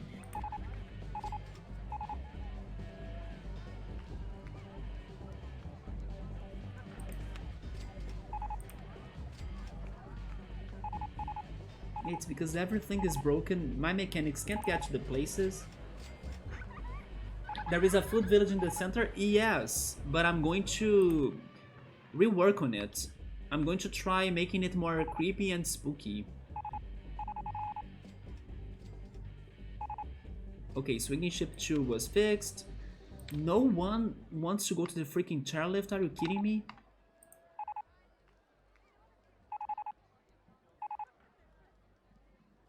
RollerCoaster 7, he's lost in there for sure. Where is RollerCoaster 7? Oh, all of my coasters are broken. Okay, it's right there. He's close to it, never mind. He can get there, come on, it's right next to him. Heading for Tower 2. Fixing RollerCoaster 9. Man, all of my coasters are broken down. What the heck? 7 is now getting fixed. Heading for RollerCoaster 12. Where is that? Oh, okay. That's a hard one for him to get. You need to get up here, right?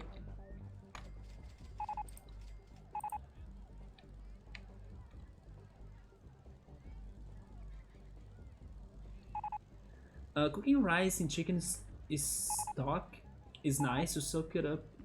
You suck it up that. He's heading for boat hire. What do they love freaking boat hire?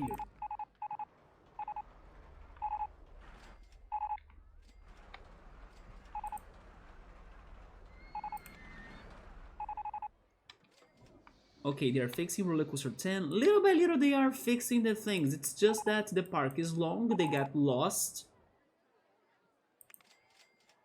But if I try to pick them and place them, it doesn't work because they pick another different ride for some reason.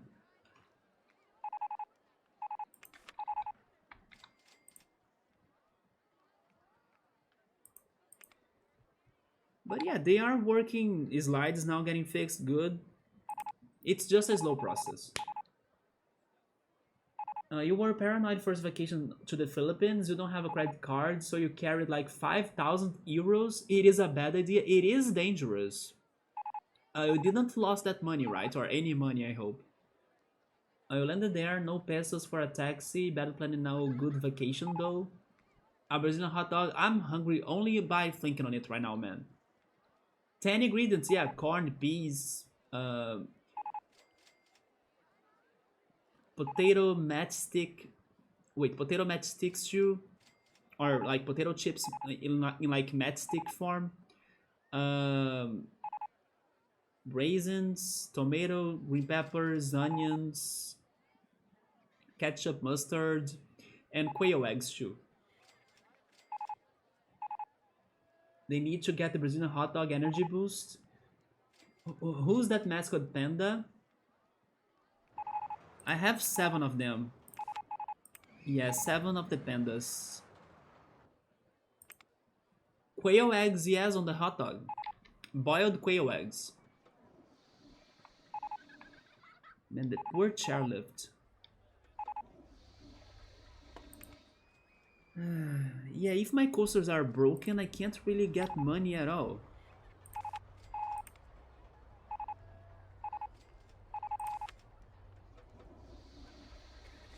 raisins as well, yeah. You can even add olives as a topping, but I don't have olives at home. Go-karts.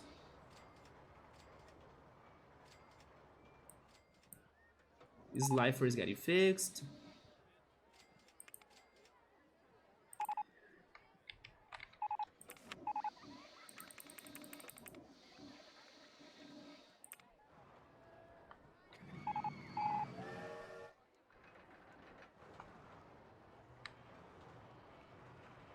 Wait, are all of these coasters broken? No, this one is working, but nobody is in it. Not paying that much, okay. $1.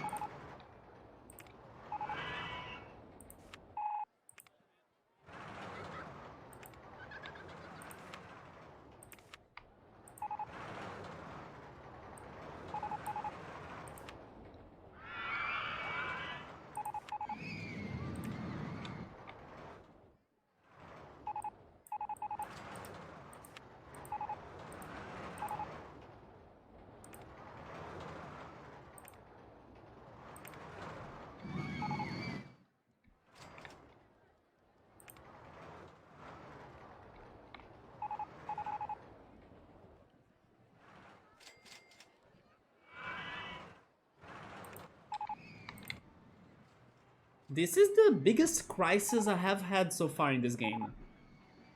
But it's understandable, it's because my park has a lot of trouble or problems. And fixing everything will give me a lot of work.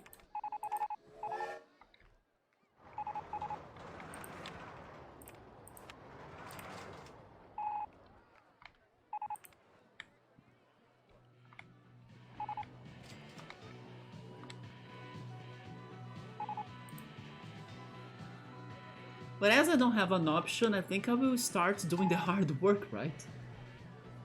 Is there a certain achievement? An achievement? Quail eggs, you think it's like a Michelin star chill mode? It's been forever since I last ate quail eggs, by the way. It reminds me of my dad. My dad used to cook some quail eggs when I was a kid, and then we only added some salt, and then we used to eat them while watching TV, right? Also, by the way, no, this is an optical illusion, isn't it? How is that bench in front of that exit? Oh, it is a complete optical illusion. There we go. Yeah. There is like a level difference right there. Oh, an objective? Yes. The objective is in here. Also, good call. I still haven't beaten it. It is for me to get 10,000, isn't it? Yeah, 10,000 of monthly income from ride tickets. I was thinking about focusing on that after I finish my park, right?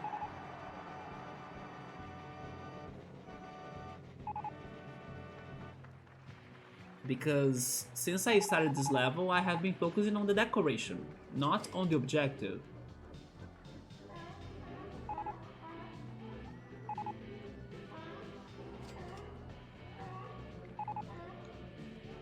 You know what? I'm going to start working on the fixes. I have no choice. Give me 1,000 in there.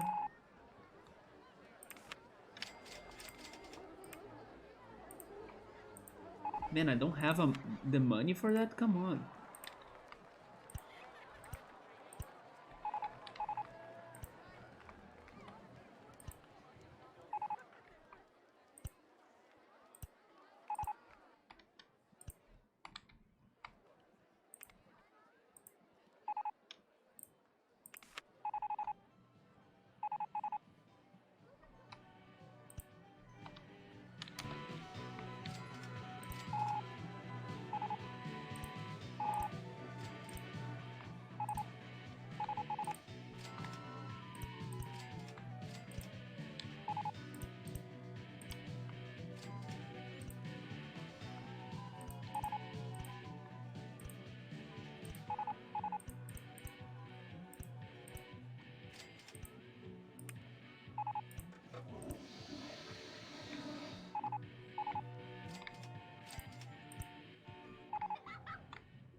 But yeah, Emily, you were saying that you were having some burgers today. I don't know if you answered me, but I was curious to know which burgers you were having. Emily is the OG creator. You fixed all of those. Emily has been playing this game a lot too. I kinda convinced her to go back to RollerCoaster Tycoon, and she's progressing quite well. In some weeks, she will like be at the same level as I am.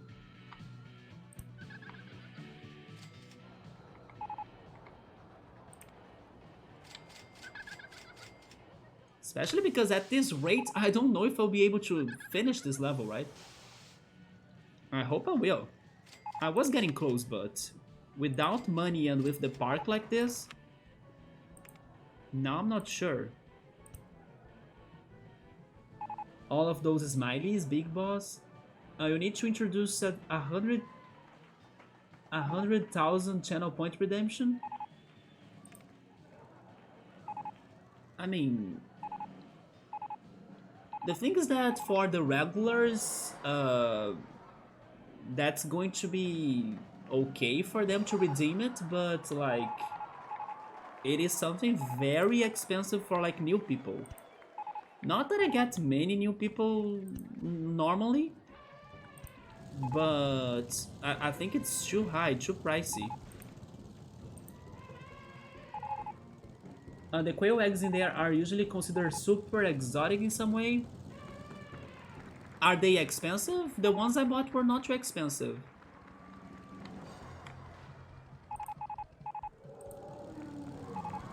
Although, to be honest, the only things I can think on, like, that's where you use quail eggs for is the hot dog and maybe some salads.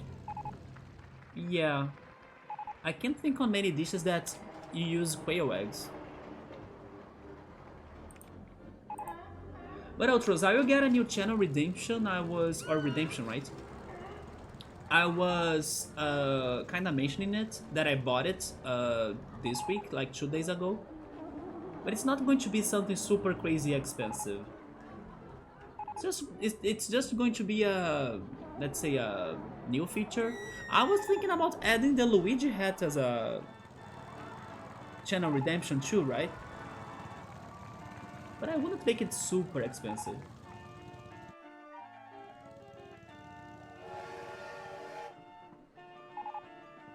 Emily's like at 30,000, you see? Even Emily has only 30,000, so... the park feels good, yo, it's big. Where are all of the elephants and Dugong? I hope I can bring Dugong stream, or like Pokemon stream, either tomorrow or on Friday. Yeah, Dugong either tomorrow or on Friday. Elephants, I'm not hiring them because I don't have money for them.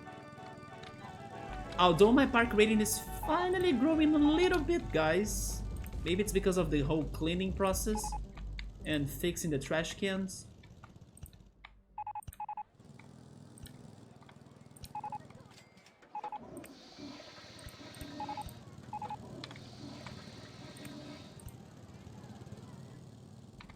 Maybe the vandalism was what was the worst thing here.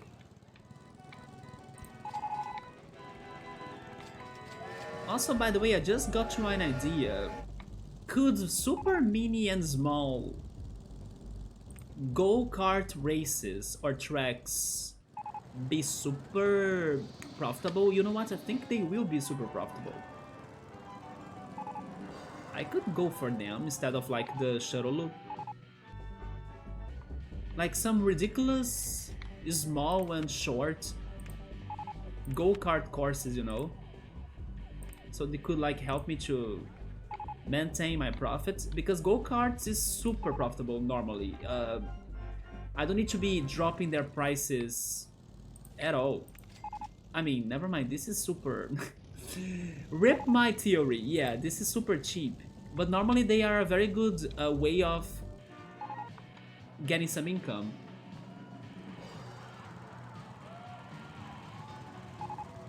RollerCoaster Tycoon 2 is ahead of time. It is going to be very hard when I get to it. I don't think they are too expensive, no, probably more than chicken eggs compared to 1 for 1. Yeah, it was a very minor difference. if I kind of paid like 15 reais for a pack of 20 chicken eggs, then for quail eggs I think I paid, let's say, 17 reais for 30 actually. In there you may see a quail egg or yolk placed as a garnish on a dish or some kind. You have had it on top of beef tartare. I see. Quail eggs is some Gordon Ramsay 5 stars. Toss it on the hot dog. I will. I just don't know for how long I need to be, like, boiling the quail eggs, but I will do my best. I think others might have more. Yeah, but still, I don't want to make a very crazy expensive redeem that only a few people can get to it, you know? Not to mention that I don't know what I would be doing that would be so crazy special, like... Although there is something which is not related to the channel points, by the way, but it's related to the emote work that we have been kind of doing on the channel, that I want to do is pretty much giving Emily, Electro, Bookmark, yeah, those three, the badge for artist. There is a badge for artists that you can kind of give to people. When those emotes are done, I want to give them those badges.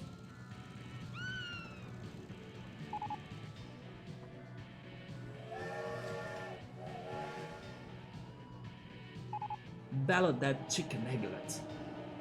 Where is the elephant? I will add an elephant just for you, chill mode. Just one though. I don't have money for elephants. There he is, the elephant.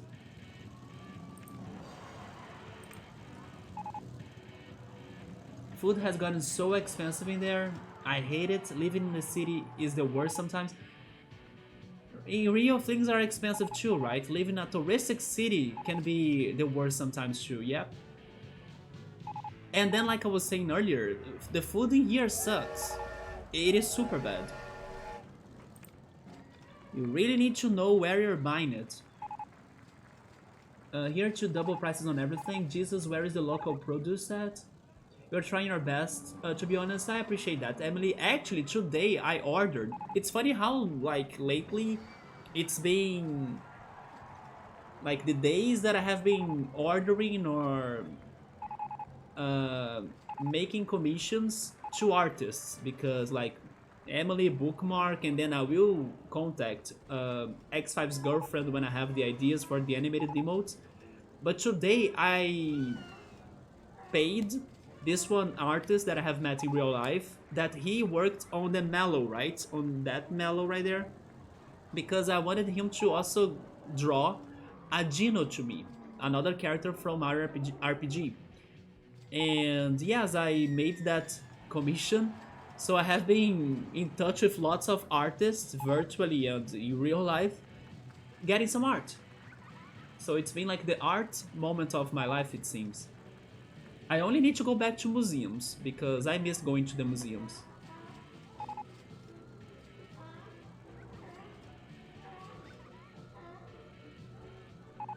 I honestly hate everything I have drawn so far, Emily.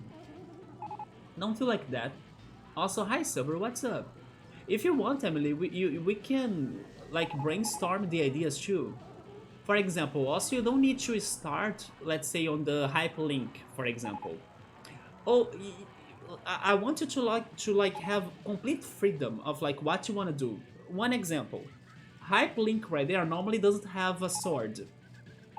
If you think that he could look cooler by wielding a sword, that goes for me, for example. They can be completely different. Completely different. I don't mind them being completely different. I just want them to, let's say, give the idea of they have in a better way. But if you need to like redo them all in a complete different way, go for it. Like, this won't look at all like what you have done, Alan, but I will do it this way. I'm down. Because I were limited. Or I was limited. So I went for the model or the idea that I had, and then I copy pasta, right? because I'm not talented. But if they could actually be very different from each other, that's the best, in my opinion. Even what I was suggesting in one of these days, like, oh, let's make their hair color different, right? You're just taking it too hard on yourself? Don't take it too hard, Emily, it's fine. Oh yes, Subber, I don't know if I told you, man, but I bought all of the hot dog, or the Brazilian hot dog ingredients. So on Saturday or Sunday, I'll be cooking the hot dogs. Subaru, right there, he eats hot dogs a lot. Like, he's the hot dog lord of this channel. That's why I'm telling him that I'm also going to have my hot dogs this weekend. You bought some Portuguese custard tarts? Are those a thing around? Maybe not. Let me check. Wait, yeah. Yeah, no, like, they are not too popular, but I think they are more popular in Portugal. To be honest, I think that's the truth. But you can find them here too, yeah. But they are a little bit to the fancy side, you know, of a bakery. It's not something that people would order that normally. If only... I don't know if my phone has fully recharged, to be honest. It's been, what, 2 hours of stream? No, my phone is probably still dead. But I will try to show you some more pastries or Brazilian pastries at another time, Ultras. But that, in my opinion, is more Portuguese than Brazilian. Big Boss Graphics 2 mode. Emily hates the elephant. Thank goodness we went for the panda then. Also, by the way, the park rating is getting a little bit better. So let's continue cleaning the park and fixing things, although I'm getting all of the low one of the money. All of the money from the low one. There we go.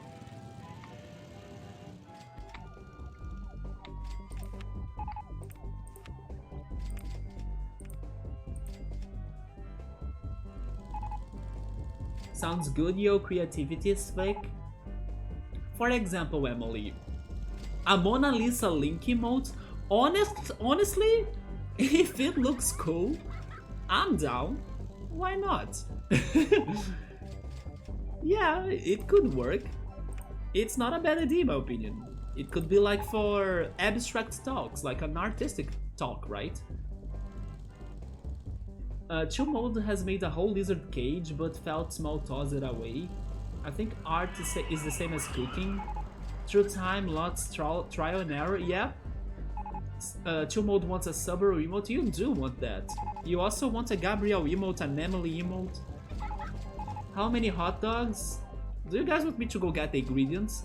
But I bought like a pack with like 10 buns, I think. The hunger is kicking in already for me, yeah. That's for sure. Subaru, we don't have money and we don't have people in the park because of the park rating, so I'm trying to fix the shit in here, even though there is a lot to be fixed. You want an emote with my beard? Please? I mean, we are probably going to have anime-related emote, and I think I will be turned into an anime character, right? To be honest, I haven't thought on more emote ideas in the past days. I was distracted, busy with the anime event on the weekend and everything. I haven't given it a bigger thought. I haven't had more new ideas. That's also why if you guys get more ideas, please feel free to share them.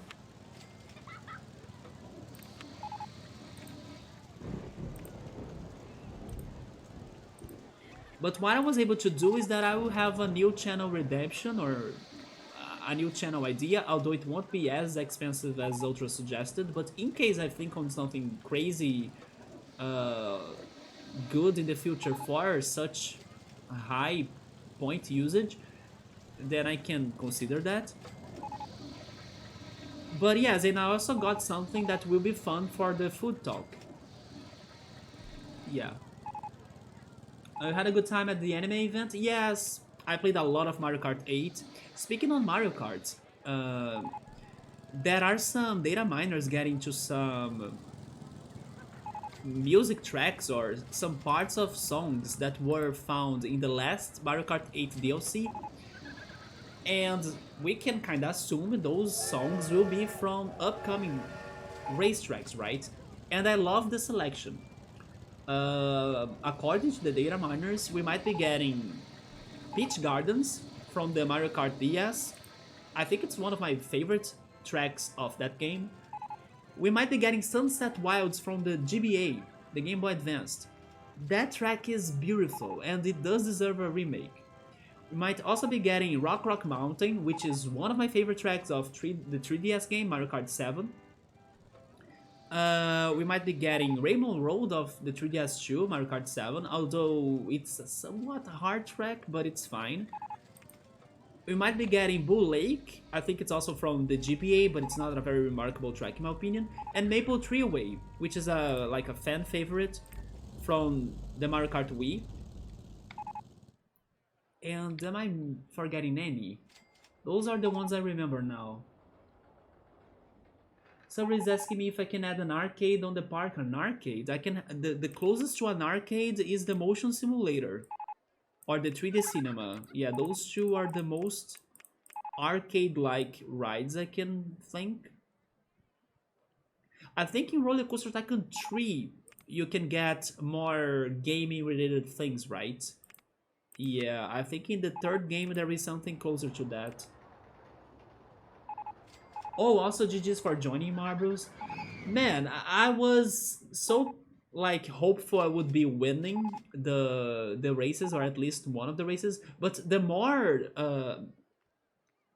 we were playing, the worse I was getting. Right in the beginning, I was good. I got to second place, but yeah, like at race 3 or like race 4 or something, I was getting dead or I was dying.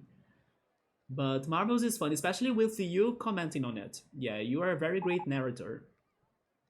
The game of 10 is the biggest you have done so far. I'm glad that I was lurking when we were playing Lufia 2 because I don't want to kind of get spoiled on it. And then when I looked at the monitor, I saw that to kind of change the game, and then I'm like, okay, let's go for Marbles then. Yeah, it was like a coincidence. And thankfully the game did run well, right, on your notebook. Or actually on your laptop. Notebook is how we call that in Portuguese. I mean, although people have told me before that you can also refer to that as a notebook too, but laptop is better, right? It's easier to understand it in English.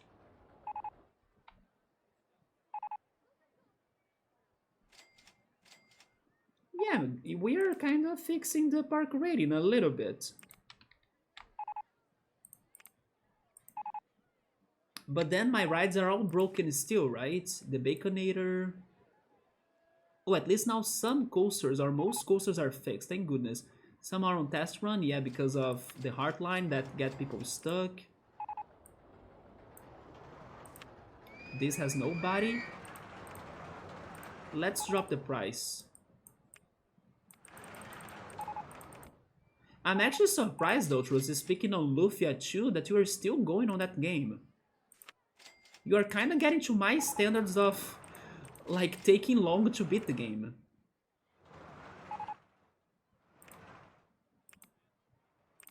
Oh, by the way, my friend got super excited these days. Like I don't remember if it were yesterday or 2 days ago. Thanks to a random trailer by Square Enix that I don't know if you guys got those news. But have you guys heard of a game? I think it's called Ogre Battle. I think that's the name of the game. I can be wrong though. And unfortunately, I don't have my phone to confirm it now. But it's like a classic game. It's Ogre Battle or something. They are remastering it. Square Enix is remastering that game, and my friend said it's one of his favorite games because it is a strategy game, right? It's like a tactics game. And we do have many people on the community that love tactics game, like Final Fantasy Tactics even. So I wonder if you guys saw those news. My friend was crazy for that game. I think it's called Ogre Battle, yeah. I haven't touched any of the settings like to increase Tactics Ogre. Is that the name of the game? But that's the idea, yeah. Maybe Ogre Tactics, I'm not sure. I thought it was Ogre Battle. You know what, let me Google it. But just saying that if you guys like retro games plus if you played that game before because it's a classic, and if you like strategy games or tactics games, Square Enix announced it out of nowhere. Ogre, yeah, I think it is Ogre Battle. Ogre Battle, yeah. It is one of the tactics RPGs more important and traditional from the history of video games, according to this website. Ogre Battle, they are remaking it. My friend could not believe and he loved this news, right? So that's another classic game in there because I was talking about Lufia 2. Ultros has been playing Lufia 2 blind on his channel. Wait, on his channel. And then it's a classic game. I just remember this other one too. But I was surprised Ultros is not finishing it. I haven't touched any of the settings like to increase or decrease in settings, but it's working fine as is, so I won't touch. Of course not. Why would you mess with something that's working, right? There are people who say notebook, it sort of depends on their occupation, age or whatever, yeah. I just think it's more common to go for a laptop. I don't think anyone would ever say gaming notebook. But it's not unusual to hear the term at work since you work around computers. Oh wait, Tactics Ogre is a different game from the same franchise? Okay, I didn't know that. Wait, you posted that on Discord? I think I missed it then. Yeah, my friend was crazy for that. It seems he is a big fan. So, as you were saying that, Sabri, you also like it, right?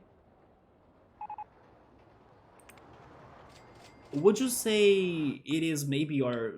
I mean, probably you prefer Final Fantasy Tactics over Ogre Battle, or am I wrong?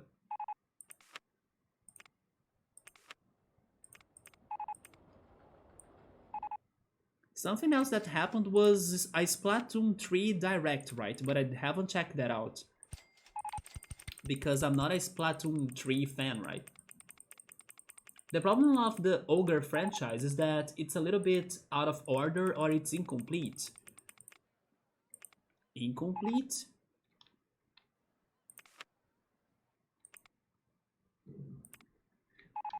Incomplete in which way? Regarding Japanese releases and West releases, I can't get it.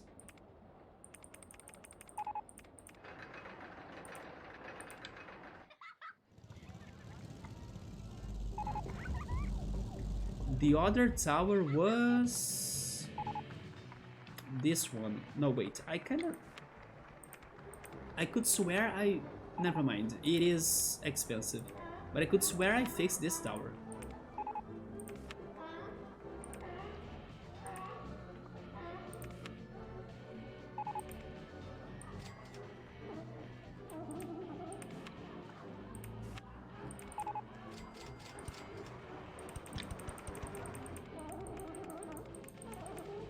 Ogre Battle, I think it's chapter 4 of the story. But there isn't a chapter 1, 2, or 3. Wait, not even in a... I don't know, in a book? Maybe it is one of those games that are multimedia, right? You gotta... It's just like Steins Gate. You gotta watch the anime, you gotta watch the movie, you gotta play the game, you gotta read the book. Tactics Ogre, I think it is chapter 5. Wait, chapter 7. Chill Mode has a gaming laptop. Ultras bought one for his streams. But he traded it for the Switch and the money. You got a Switch? This thing sounds like a vacuum cleaner. I wonder what in the game sounds like a vacuum cleaner. Is it common for when I share the Marbles collection? And then someday to sell it to your neighbor? I'm still waiting for more Pokemon cards buyers because I still want to finish selling my Pokemon cards. Your laptop is an elephant.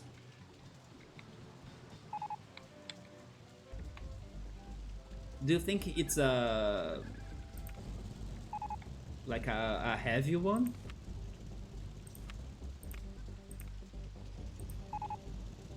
No? Wait, do you want me to not sell my Pokemon cards? I'm confused. I should go check if my phone is recharged, even though I kind of think it's not.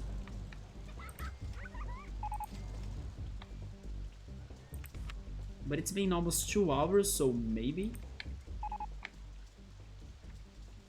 I'll go check it.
I'm back. It is recharged, but I got a survey in here that I kind of want to answer it.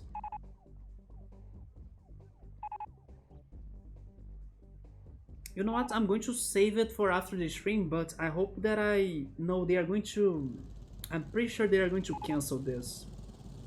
Do you guys mind if I kind of answer this? It's not going to take a lot of time, but... I also need to wait until my park gets more money or something, right? But I can try chatting and doing the survey, I guess. I should keep them. My cards, chill mode, I kinda decided to let them go, right? To the collectors of the world that are probably more happy with those cards than me today. Do what you gotta do. I will sing us all a song. Alright, man. Let me just see how is this then.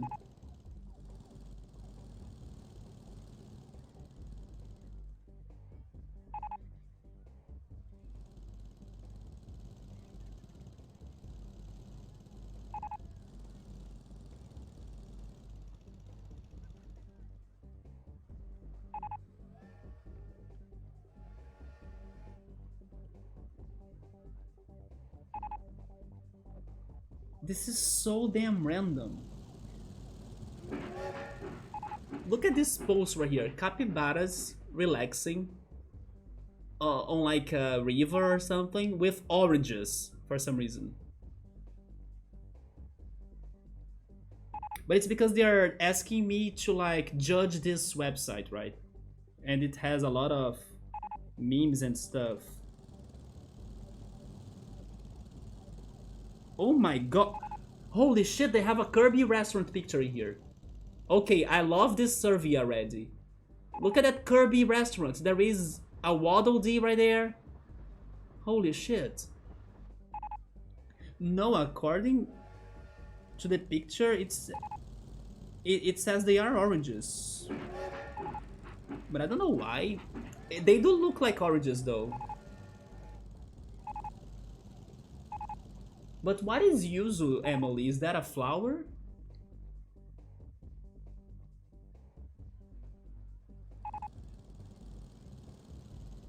Wait, which song is that, Ultras?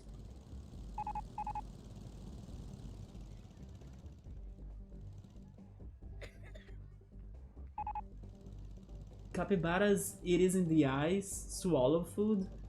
Capybaras escaped from a zoo in there, like in 2014, and it was the biggest news story. Somebody on the community told me that capybaras are aggressive. I didn't know that. If you want a pet, can you share like your favorite story of them or a picture? I mean, this is pretty much Reddit. This website they want me to check.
There we go.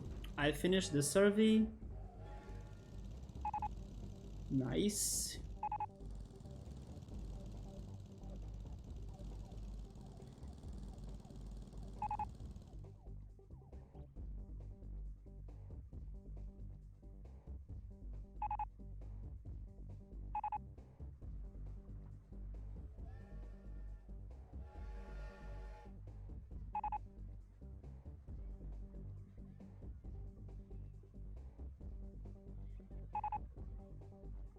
Okay, there we go.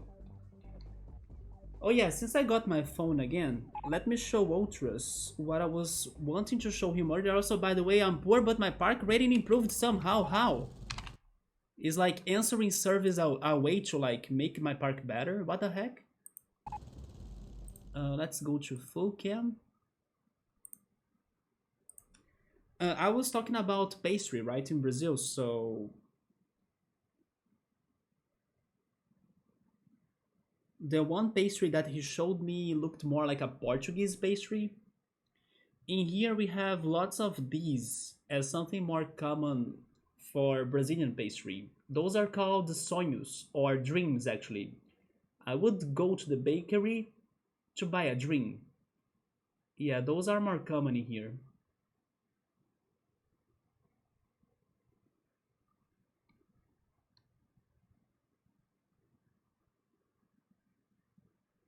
Or a churro as well, right? Churros are great.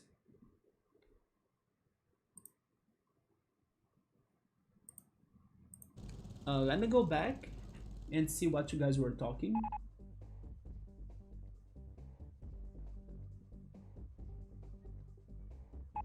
I see, so the capybara's escape from the zoo was like unnecessarily big news. I hope they were able to get them back, right? If you Kirby a Brazilian hot dog, what weapon do you get? The toppings weapon? That's my guess. Wuzu is a type of Japanese citrus. Oh, okay. But are there capybaras in Japan? I never connected them both. Like, I don't think capybaras sound very Japanese, or are they? They're kind of like orange and lemon like. I think I would like it then. Those micro pigs are funny little things. Ultras was very crazy for otters after he spotted one in the lake in Canada, right? A professor I worked with had one and he wouldn't eat pork after having it as a pet. Are you talking about... No, you're not talking about hamsters or guinea pigs, right? Or maybe you are talking about a guinea pig. I feel like that probably wouldn't affect you, but you never know. I also don't know about that. Like, everyone can always change, of course, but I think it's easier for you to change someone's mind when the person is like a kid than older, you know? So for example, maybe if you grew up taking care of a certain animal and you love that animal as a kid, you would grow as an adult maybe with more chances of not eating that animal's meat. That's my guess. The pig also eats bacon. Oh my god, look at how much money, not how much money, but somehow my park rating... What the heck happened here? I was not looking at it. Is it because when I play this game I make the park worse? And then if I start becoming idle, then the park recovers itself? I have no idea. But even with the park rating recovery, I'm still not making cash. I think it's because I need more people even to be going to my rides. Or maybe it's because finally my rides are stopping to be broken down. There are still a good amount of broken down rides though. These are not getting people.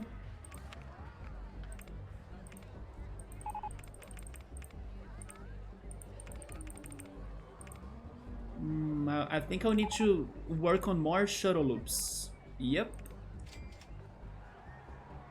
The mini pigs are so good. Wait, what are mini pigs? They are not guinea pigs?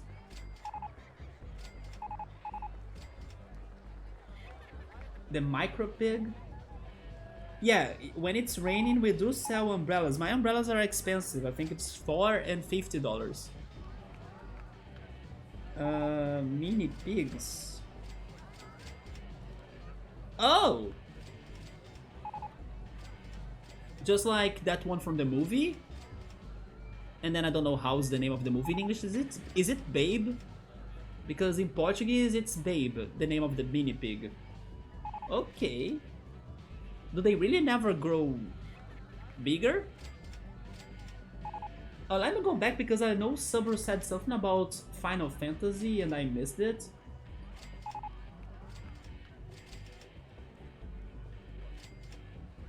Yeah, Subaru was saying that part of the creators of Tactics Ogre, they are part of Final Fantasy crew, right? Or Final Fantasy Tactics crew. But what was released first? Final Fantasy or Tactics Ogre? I'm thinking, yeah, they belonged to Final Fantasy Tactics. Okay, so Final Fantasy Tactics came first. But then was Ogre Battle earlier than that? I think it was, right? But Tactics Ogre was created after Final Fantasy Tactics. So I have the feeling that Ogre Battle inspired Final Fantasy Tactics, and then Final Fantasy Tactics inspired Ogre Tactics. Maybe that's how it went. And then when the studio got bankrupt, Square Enix bought the rights, and then they made a port of Tactics Ogre for the PSP, and they were changing how the class system works in that game. I see, so it was not originally from Square Enix. They actually bought the rights of the game. I kind of felt um, they created the franchise.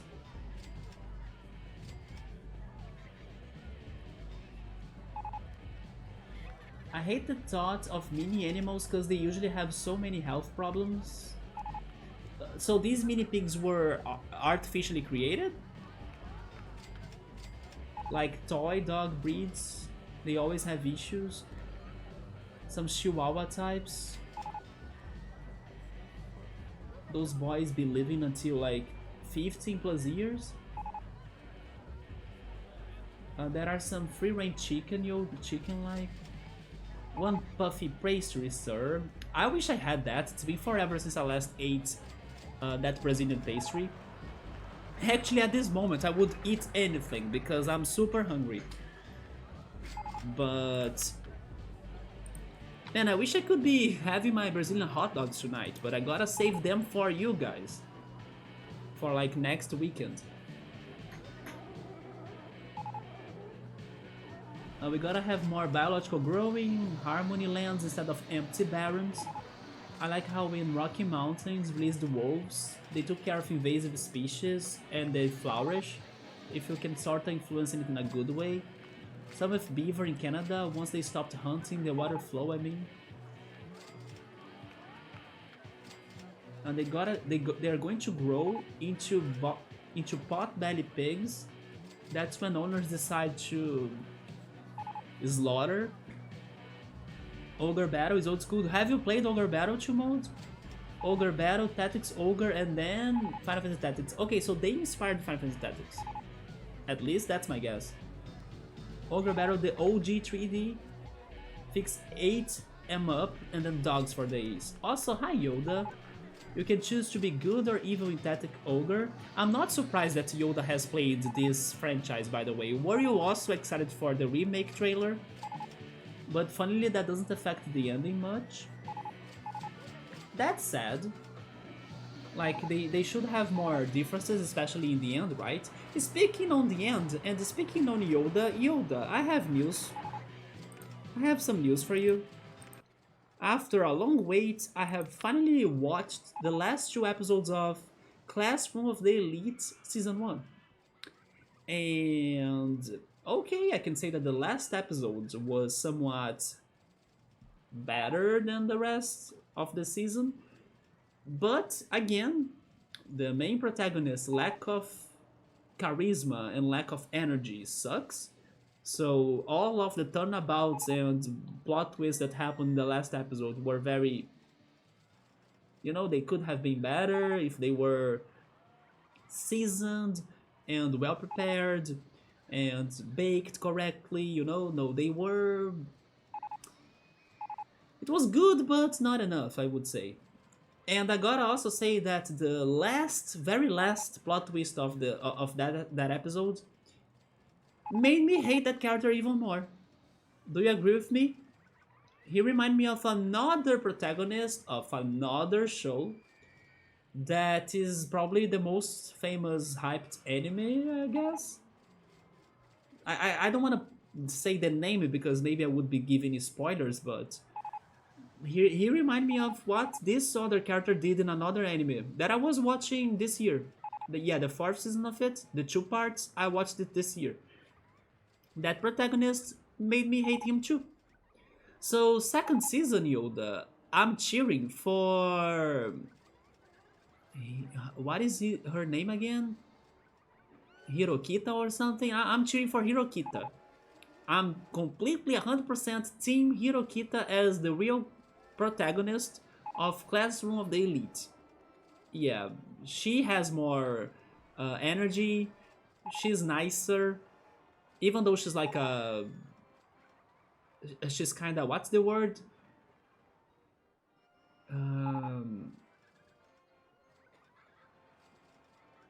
She's kinda rough, right?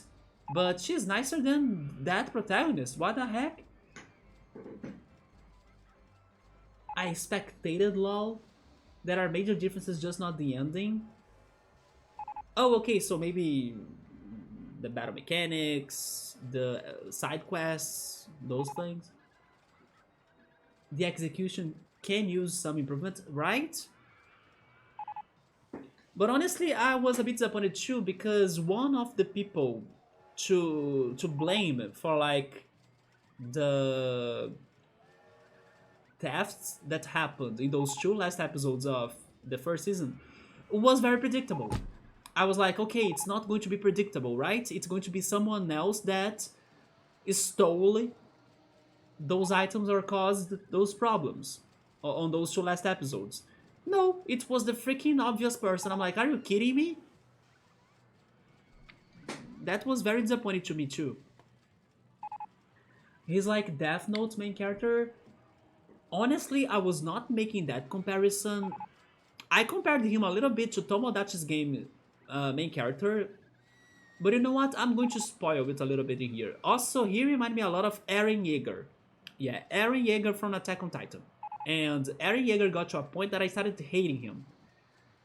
I had the same feeling. Yeah, I also hated this character as much as Eren Yeager from Attack on Titan. Well, not the ambition part. Although the main character of Death Note was also very ambitious, right? Yo, Yoda flow like Eminem or Prodigy. Oh my god, Prodigy, man? R.I.P. Prodigy singer, right? Yeah, the Prodigy, man. Voodoo People. Um, Minefields. Minefields is such a good song.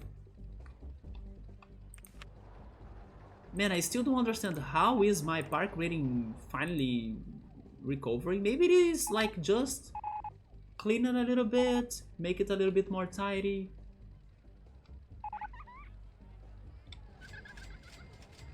I'm trying to remember the name of the band you like. The band? Wait, the band?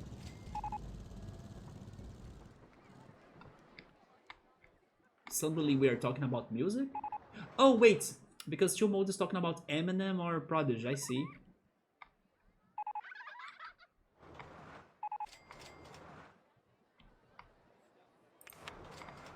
But yeah, Yoda, I finally finished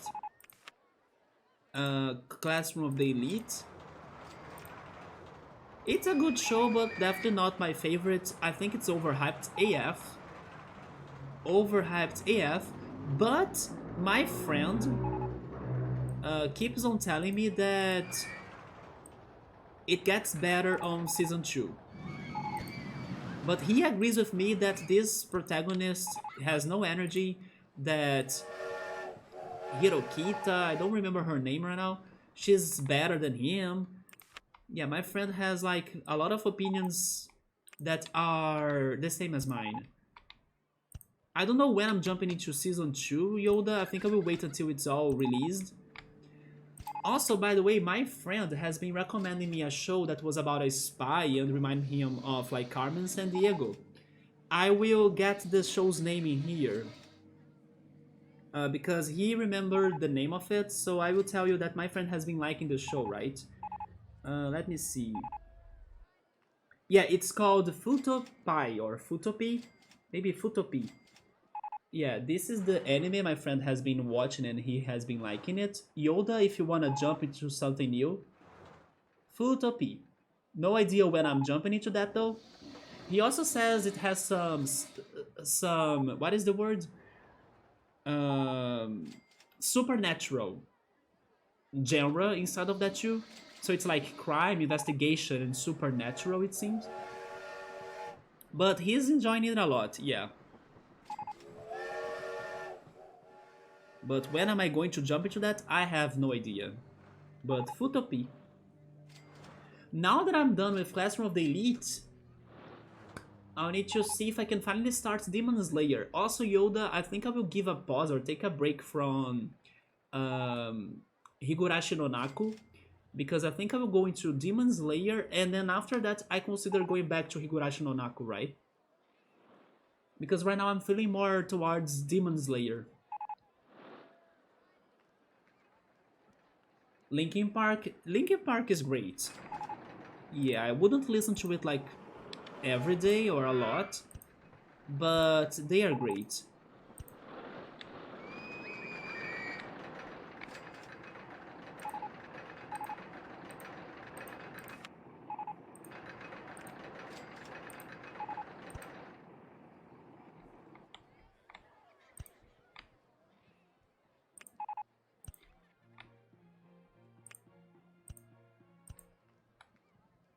Man, every lamp is broken.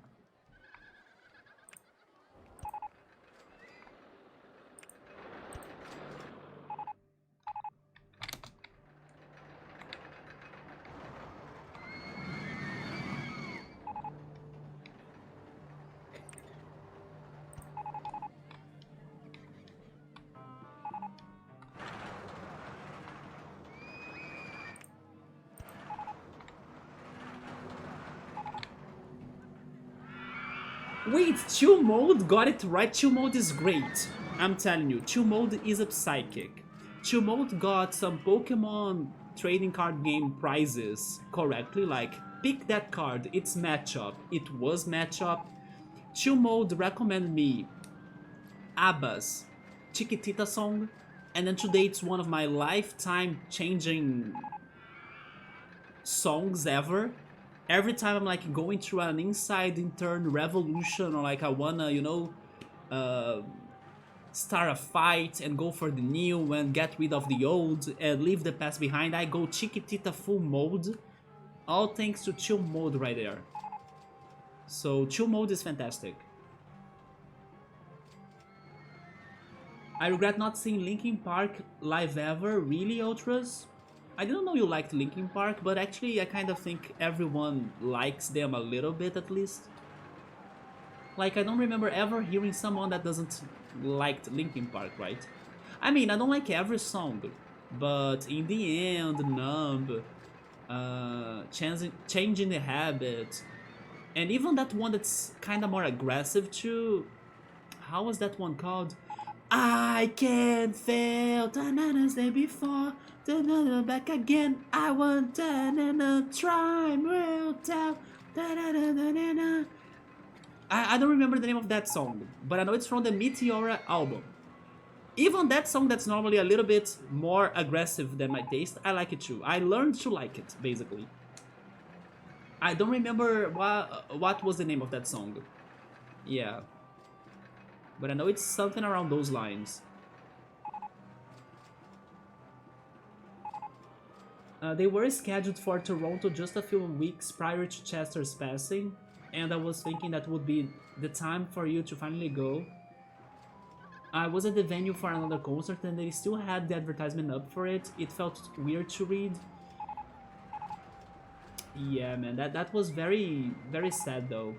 The same kind of happened recently here in Brazil. Like, Foo Fighters were going to perform here, and many Brazilians love Foo Fighters. But then during their tour, I think the drummer passed away. I think it was the drummer. I'm sorry if I'm incorrect. And then they canceled the show and everything.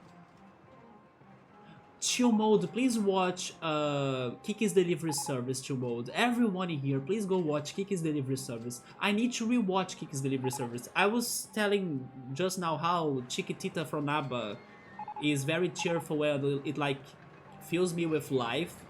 Kiki's Delivery Service is another very fantastic thing for me to do or to watch in case I'm a bit more depressive and like lost in life and stuff. That movie is like perfect for you to like, hey, look around. There is so much beauty everywhere, you know?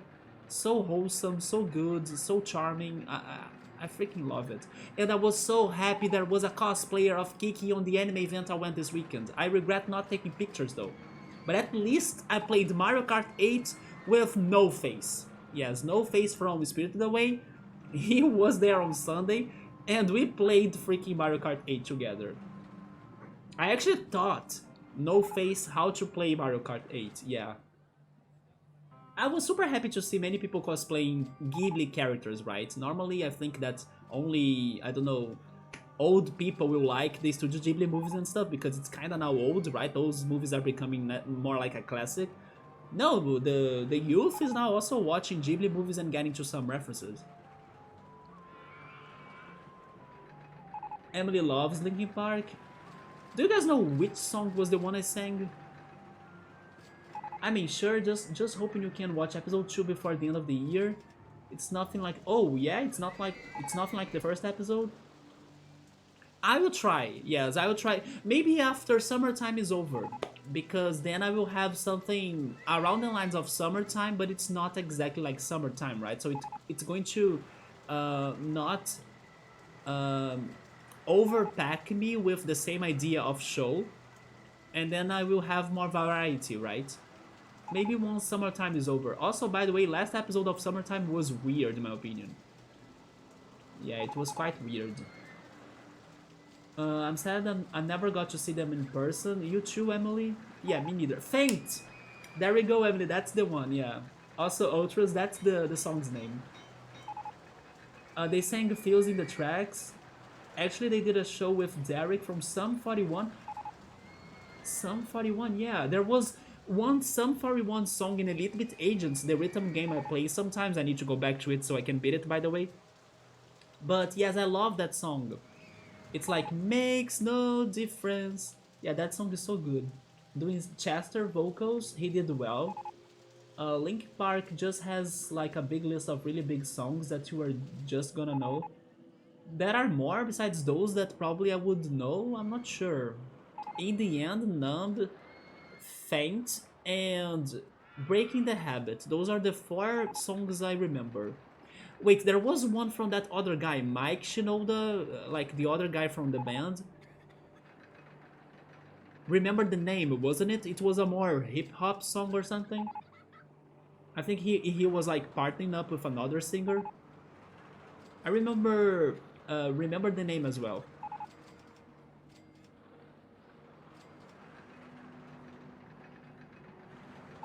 And then you know they will play them, so you won't leave feeling short-handed. I see, so they do concerts that really make the fans happy, right? Yeah, the Foo Fighters drummers passed away when they were touring here in Brazil. Like, everyone was in shock. Kiki's Delivery Service, yes, to Mold. And then if you like Kiki's Delivery Service, jump to Whispers from the Heart. Man, that movie is special as well. It is super special. It is a movie that will like it's perfect for a cozy afternoon, and then it's so good. I don't have words to describe it. And then it has a particular song in the movie, and also a particular scene in the movie that they play that song. It is unforgettable. Yeah, it is super remarkable. I sometimes get to my Spotify, re-listen to that song as well in Japanese, like in the language they are singing it in the movie, even though it is not an originally Japanese song. That movie makes me so happy as well. I played Mario Kart with no face, yeah? I regret not taking pictures with the cosplayers though. I need to start taking more pictures with the cosplayers. Can you sing one more from Linkin Park? I don't remember anymore. Leave Out All of the Rest is one of your favorite songs from them? I don't remember that. Maybe I haven't heard of it before. Sum 41 Holy Skateboarder Era. Regarding the skateboarder era, my favorite, and I still listen to them today, was Blink 182. Yes, Blink 182 is my favorite. I like many of their songs. Tidal waves me, na na na na. Tears from wise guy, cold and shout. Pick me up now, I need you so bad. Down, down, down, down, down, down, down, down, down, down, down, down, down, down, down, down. You make so down, down, down, down. How is the chorus of this one?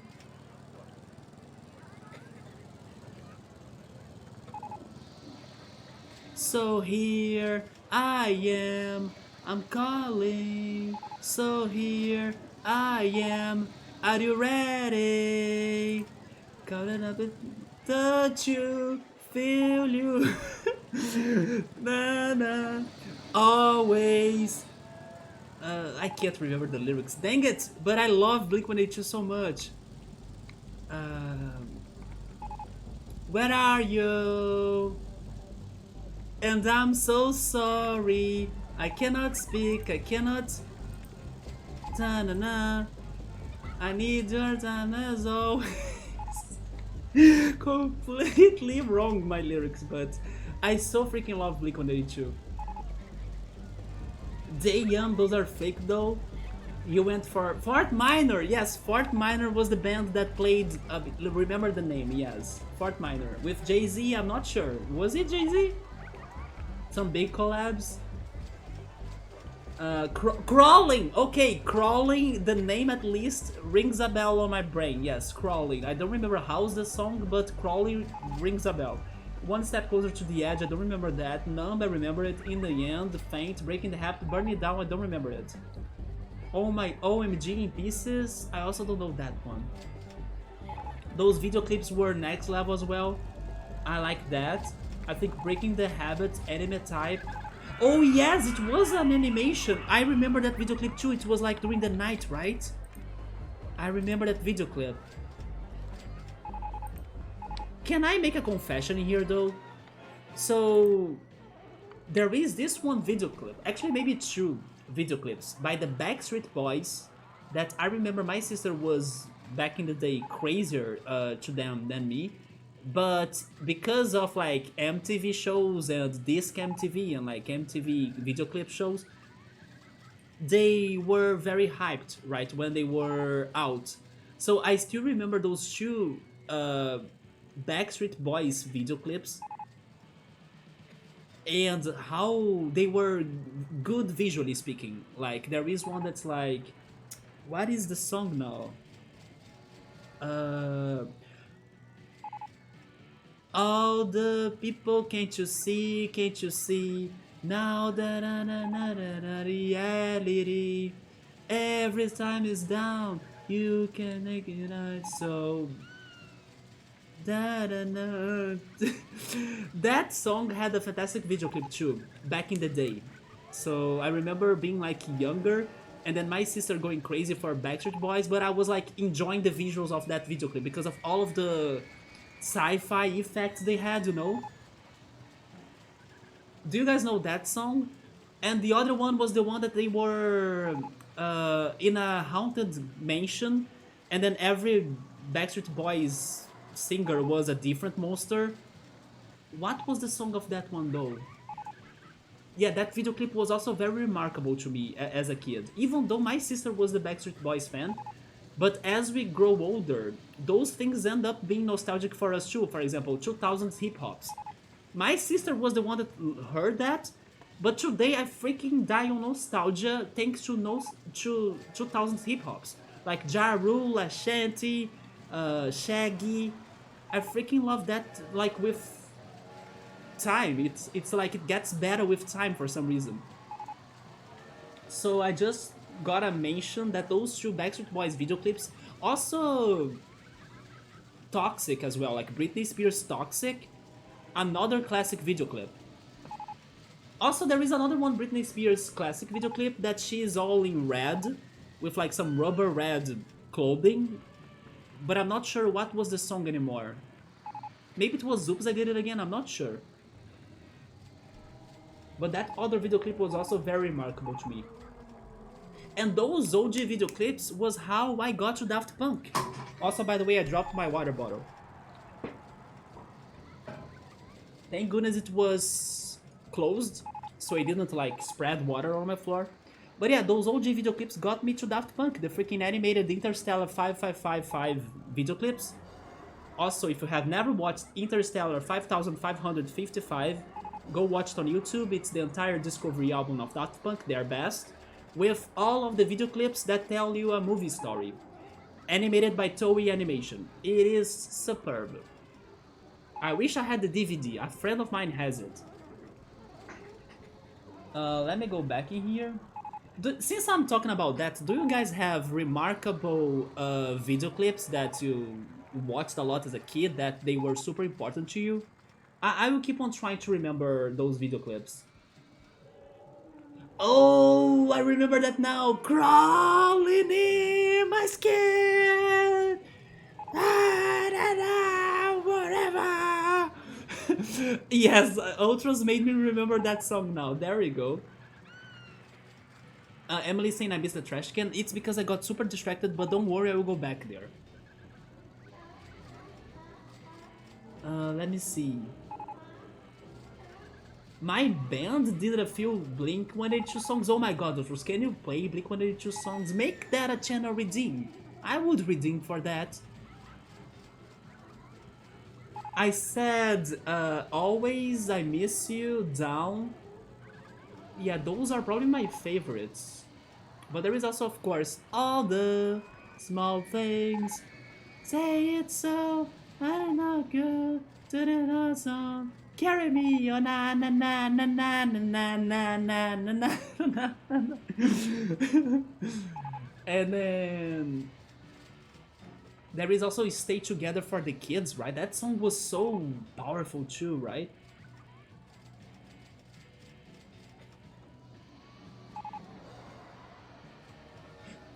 Oh my god, I freaking love that other one too. That other one too. Uh, now. I'm feeling this. Now. Feel short this time. Your smile fades in the summer. Your hand in mine. I will feel what I wanna. I love that song so much too. Jesus, I need to put those on a 2000s playlist as soon as possible. Man, I'm so behind in the chat. I will try to rush through everything here. Let's see. Blink-182, Yo. She's out of her mind. What's my age again? What's my age again? Damn it, I don't remember the song, but I remember the name of the song. We were gonna work on filling this, but we had issues. Then the whole COVID stuff. Oh no, wait, it's something recent you guys were working on? Come on. I was thinking you were going to say, oh yeah, I played that as a teenager or like many years ago. No, it's something you were working on recently. Please go back to it. In Pieces is great. If you guys want, you can kind of send me those songs. I can try hearing them as I can or as I remember. Although I still gotta get to the Sonata Arctica songs Ultra sent me, but I still remember that. It's just that I'm getting distracted or like busy, but I'll get there. But if you guys want, I can listen to those Linkin Park songs that I don't know right now, as well. Or the Blink-182 too. Everything you say to me brings me one step closer to the edge and I'm about to break it. Those lyrics sound familiar, but I don't know the rhythm anymore. Backstreet Boys are so effing good. I know! I wish I could like them more as a kid, but I only learned to appreciate their music later. They are freaking good. At least I liked their video clips back in the day, like I was saying. What was the other song though? The one that they transform into a werewolf and then a vampire. I don't remember the song or the name of the song of that one. Hit Zone 7, Backstreet Boys, I Still Wanna Dance to Britney Spears, Venga Boys. Venga Boys, oh my god. How was Venga Boys' song now though? They are all still visually good looking too. Yoda likes them too. Like they all aged extremely effing well for a bunch of dudes. I don't know how they are looking like today. But Emily is more like a dancing girl. Bye bye bye bye bye. If no one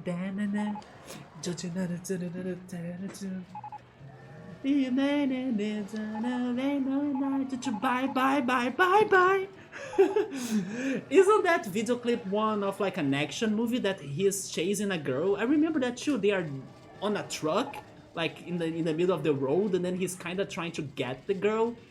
I remember that video clip a little bit as well. Man, you guys are making me wanna go to YouTube and then start a crazy loop of watching 2000s video clips.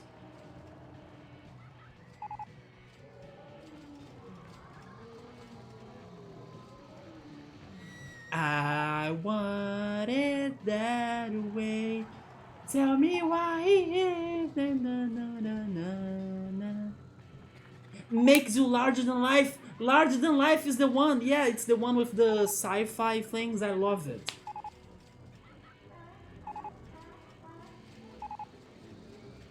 Everybody. Yeah. My sister managed to go to their concert. Have you guys ever gone to their concert? My sister went to their concert in Rock in Rio. Yeah. When she was like a teenager, right? Rock your body. Ultras, I'm pretty sure by this point someone probably have covered in a metal version all of the Backstreet Boys songs. I'm pretty sure. Backstreet's back. Alright. Nostalgia's kicking in, always, right? I'm so nostalgic right now to rewatch those video clips. I still remember I Miss You from Blink-182 video clip too, because there is a spider in there. And then they are all in a haunted house as well. With lots of makeup. Man, I love to watch those video clips during the night while laying on the couch of my parents' house. Like, it was only me on the living room. Everyone was sleeping, and then I was watching MTV, like late clips or something. Man, the memories. And then they were playing, for example, I Miss You from Blink-182, and then that video clip is so dark and it doesn't have a lot of lights, but it fits so well for you to be watching that during the night, you know? Yeah, I'm feeling super nostalgic right now too with those memories. They just played 2 shows in Toronto, but I never could talk anyone into going to see them. Oh no, Ultras! Yeah, right, man. There was Toxic. Was it Toxic? Maybe it was Toxic, the one that Britney wore some red rubber clothing. Although I know in Toxic she's also what is the word in English? A flight attendant, isn't it? She looked good in that one Toxic. We're thinking hit me baby one more time. Yeah, leather, that's the one. Did I say rubber? No, it's leather, there we go. Oops, I did it again. Wait, you know what? Maybe I was right then. If it is red latex, then it's probably closer to rubber. Hit Me Baby is in the classroom, yes. Okay, it's been like 25 years since I have seen that. We gotta go back to those video clips. For music videos, anything we are talking about from 1997 to 2000 is burning in your brain. Do you guys also loved the 2000s hip hop? Bum bum bum, bum bum bum bum, bum bum bum, bum bum bum bum, and I'm gonna love you, baby. Yours and those eyes. Got to do. It's about us. It's about us. Then yours and those eyes. I mean, I just mixed, I think, a lot of those songs together. But those 2000s hip hops are so much better than today's hip hop. I'm sorry. I'm sorry if you guys like today's hip hop. But in the 2000s they were fire. Even though I could not appreciate them back in the day. I had to grow older to appreciate them. Because I was not feeling the nostalgia. I used to watch Skater Boy by Avril Lavigne. Yes, I remember Avril Lavigne. I still listen to her today. And she's like a meme with my friends. Because there was this restaurant in Rio that they used to sell croissants. I think one of these days I showed you guys pictures of their croissants, right? They were a croissant specialized shop. I miss going there though. And every time we reunited or we hung up there, they were airing like a DVD of Avril Lavigne. So we kinda miss those days that we used to eat croissant together, listening to Avril Lavigne. And then we even say, oh yeah, if Avril Lavigne is coming to like Rock in Rio, we are going there and stuff. I mean, it's just like dreams and plans, but they never come true, right? We never really make them true. We should though. Especially because Avril Lavigne came to Brazil, like I think this year or last year, she has been here. But yes, me and my friends, we still talk about her because of Those songs, Complicated, Skater Boy. Uh, you know what's the song that I have been listening the most from her? That's on my recent Spotify playlist. It is My World. Yeah, it's such a good song. And it has fantastic lyrics too, although I don't know how to sing it right. You know what, let me get the lyrics to see if it helps. Maybe not, but...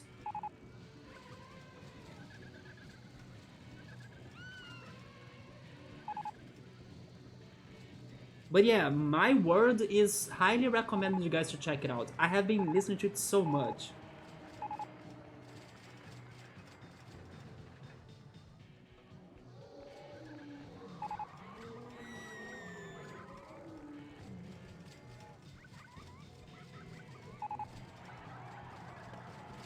It's like everything's changing when I turn around. I'm all... Wait, what is it?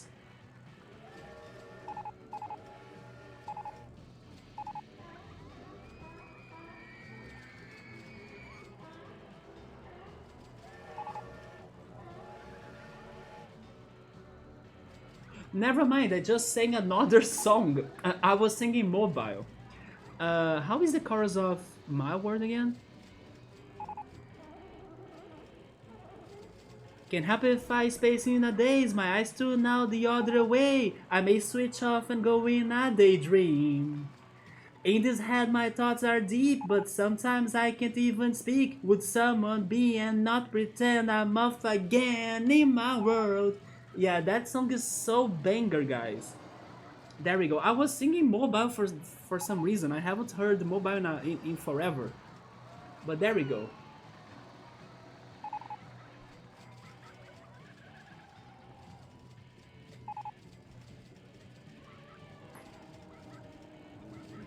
Avril Lavigne, Nickelback, and The Calling. Those three were the soundtrack of my 8th grade as a teenager. Wherever I will go, if I could turn back time, I'll go wherever you will go. That shit was like 8th grade soundtrack. And then, never know what I meant. I couldn't tell it a honest feeling. This is how you remind me. This is how you remind me. And whatever I am, this is. That shit was like graduation from the 8th grade in my life, and then Complicated as well. And then when the class was having barbecue and like everyone was at somebody's house at the pool, they were playing all of that. Yeah, those three right there: Nickelback, The Calling, and Avril Lavigne.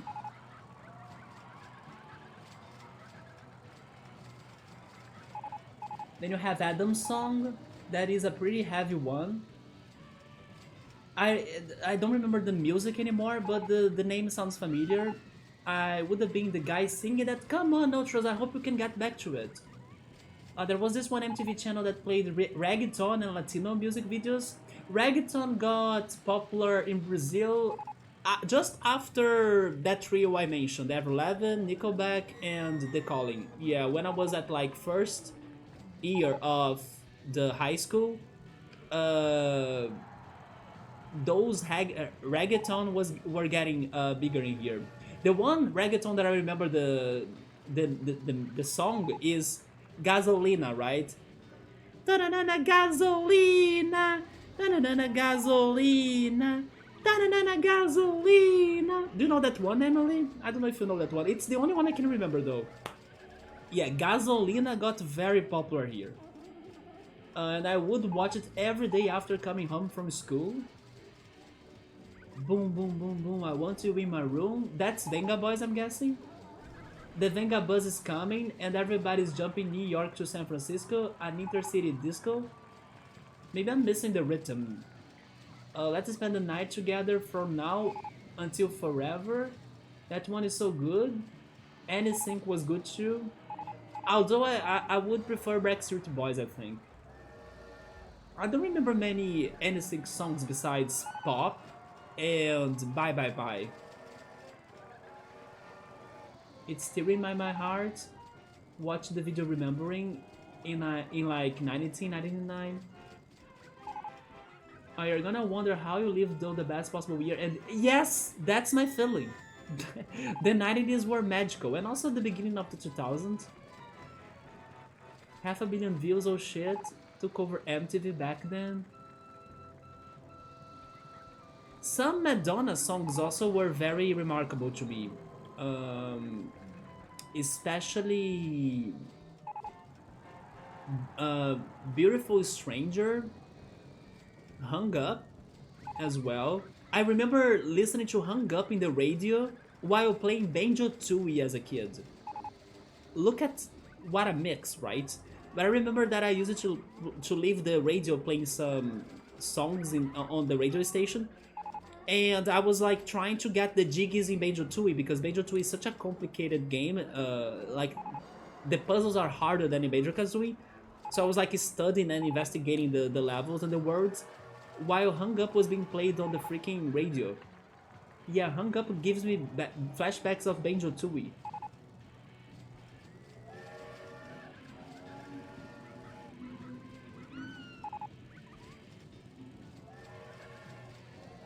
But Ultras summarize that idea perfectly. You're gonna wonder how you lived through the best possible year and you didn't even realize it.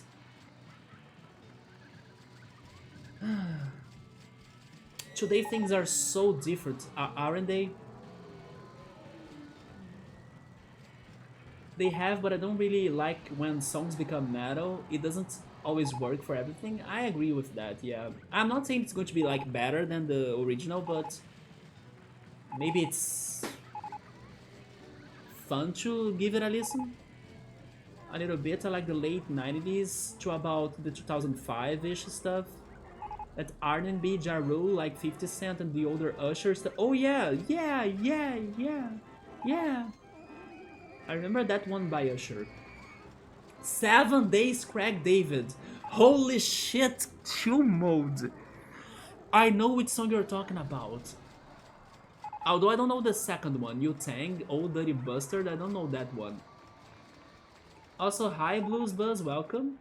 We are here by the way, how is my park? I was so into this 90s 2000 talk that I was not looking at my park, but the park rating got a little bit better.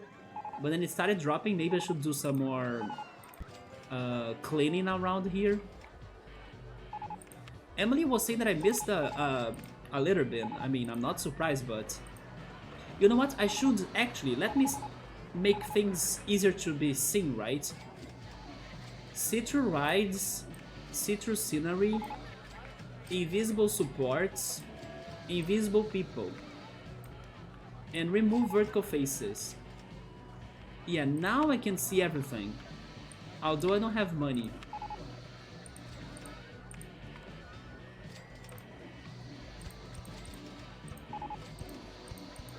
So let's keep on fixing it all, hoping that by doing it, my park rating can get better.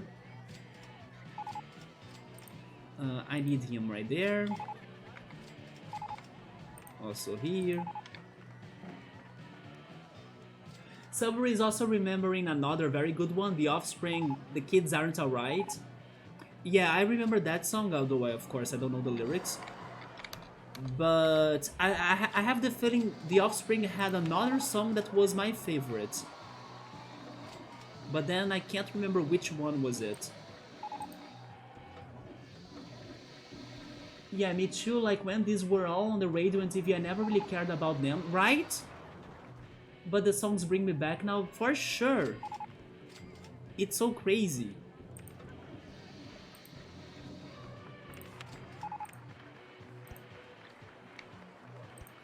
Now I completely understand how people were big fans of those bands back in the day, right? It's just that I got delayed. My mom gets her hair done same place where Avril does in Toronto. Oh my god, that's true. Avril is like Canadian. Also, Giddy Lee, maybe? I'm not sure how to pronounce his name. Giddy Lee from Rush goes there too. Those were classics. I miss the old music, me too. Thank goodness I still listen to some, let's say, bands today that they kind of sound a lot like 80s bands, although not 90s bands, but more 80s bands. Yeah, I still listen to some bands today that they do a good job on like um, composing songs that feel like they are old, but definitely I don't know or I don't listen to anything that's closer to the songs or bands we were talking today, right? Like especially the boys bands or Avril Lavigne or the punk bands too. Although I gotta say that my favorite song of this year, which by the way, if you guys are curious, it's like the theme of my 2022. I do have songs, I don't know if you guys do the same, but I do have songs that they will be my track of the year. This year's track so far is a somewhat punk song. It's by a band called Yacht Club. It's like YOT Club. And the song's name is You Don't Know Me. I freaking love that song because it is the perfect song for you to wake up and get an energy boost to start your day. And I think it's because you guys probably know that since March I have been more adventurous and trying new stuff, trying to get to new experiences, trying to meet new people, and thank goodness it's been working out with its highs and lows. Uh, and that song fits this spirit of mine or this moment of my life a lot. So if you're curious, my favorite song of this year so far is Yacht Club, You Don't Know Me. I freaking love that song, and it's kind of like punk rock, or at least a little bit. Also, thank you so much for the follow, Blue Buzz. You miss this game so much. It's funny, today has been a big nostalgic trip then, because we're talking about bands from the 90s and the 2000s that we were feeling nostalgic about. And then you're feeling nostalgic about the game, which by the way, this is my favorite PC game. But or maybe I should say, I haven't done much on the game today because I was struggling with like my income and also with my park rating. Only now the park rating is getting better as I have been fixing the problems of the park, right? So I can't really continue working on the park if I don't get more guests in the park or like more money or a better park rating. But in the meantime, I was chatting like crazy because we do chat a lot in here, by the way. Feel free to join us on the chatting as well. Nickelback took over genre, but he's Nicolas Cage. Is that some conspiracy right there? Nickelback, Nickel Cage. I love this game, it is frustrating sometimes though. I was frustrated last stream when we were building the chairlift. The camera angles were horrible for the chairlift. I struggled so much. And now I was a bit frustrated because my rides are old, so people don't go to my rides anymore, so I need to keep on replacing them and making them cheaper. But it's fine. I will still try to kinda find a solution to this level or to this park so we can recover from this drop. It is just that I was lazy, right?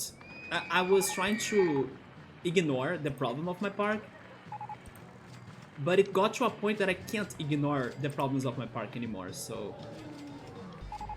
here we are fixing it. Do you know if there are any way to play this on Mac? I unfortunately don't know. I'm playing it on Windows, but I know you can find it on Steam, right? You can afford the PC right now, but you would pay $100 to play this again. Honestly, probably there are. I mean, isn't there a Windows emulator on Mac? I have heard of that. I know for sure there is a Windows emulator on Mac. Maybe that could be a solution. You love it. Could you give a tour of the park? Sure. I will go back to this cleaning later. I will show Blue Buzz right now at the park. You know what? Let me save the game too, since I did some changes or like at least a recovery happening here. Let me get the things back to visible. By the way, it's been year 54, Blue Buzz. Or actually Blues Buzz, right? So it's been 54 hours playing this level only. This is not my standard, by the way. It's just because I thought this level was very creative, it was very open world, like there was a lot of area for me to work on it. So it had its charm, so I decided to really spend my time in here and being creative. Normally, I'm going level by level just for the objectives, because my childhood dream is to beat every objective of this game. We are getting there, but this was like a pause or a break, a creative break. But yeah, after this level, once it's over with my ideas, I will go back to playing the levels like just for the objectives mostly. But yeah, the entrance is not very interesting because I didn't have many ideas for it. But then we have this big lake or big ocean, I'm not sure how to call it, maybe the Fanta Ocean. And then I went for wavy paths and also underwater, or actually under the level of the water, secret paths too, because we can't see the gas down there. But that's how they get to those rides. And there is the coaster that's the Baconator. And only by saying that, I'm already hungry again. But yeah, the idea was to make it like a passage between the two islands that's very wavy, you know, and also very close to the water level or even under the water level, while on this side we have the rides above the water level for contrast. And then here I'm kinda changing this or making this better, though I don't have money, but I'm going to redecorate this food plaza. But I like how I created this pattern for the path, right? I really like this pattern for the path that gets to the waves on the ocean, right? But I will redecorate it because I got to a theme for this island right here, and it's going to be a horror jungle. Yeah, this area right here will be a horror jungle because it's going to be after my last area that I worked last time, and I will get there later, right? So I don't spoil it to you. Let's keep on going.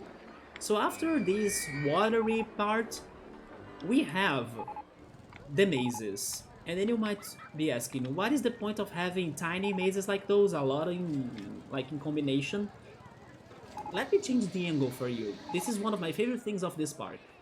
It is actually a bungee jump free fall fun ride, right? Who wouldn't want to free fall from a big wall and then even celebrate after they get to the ground?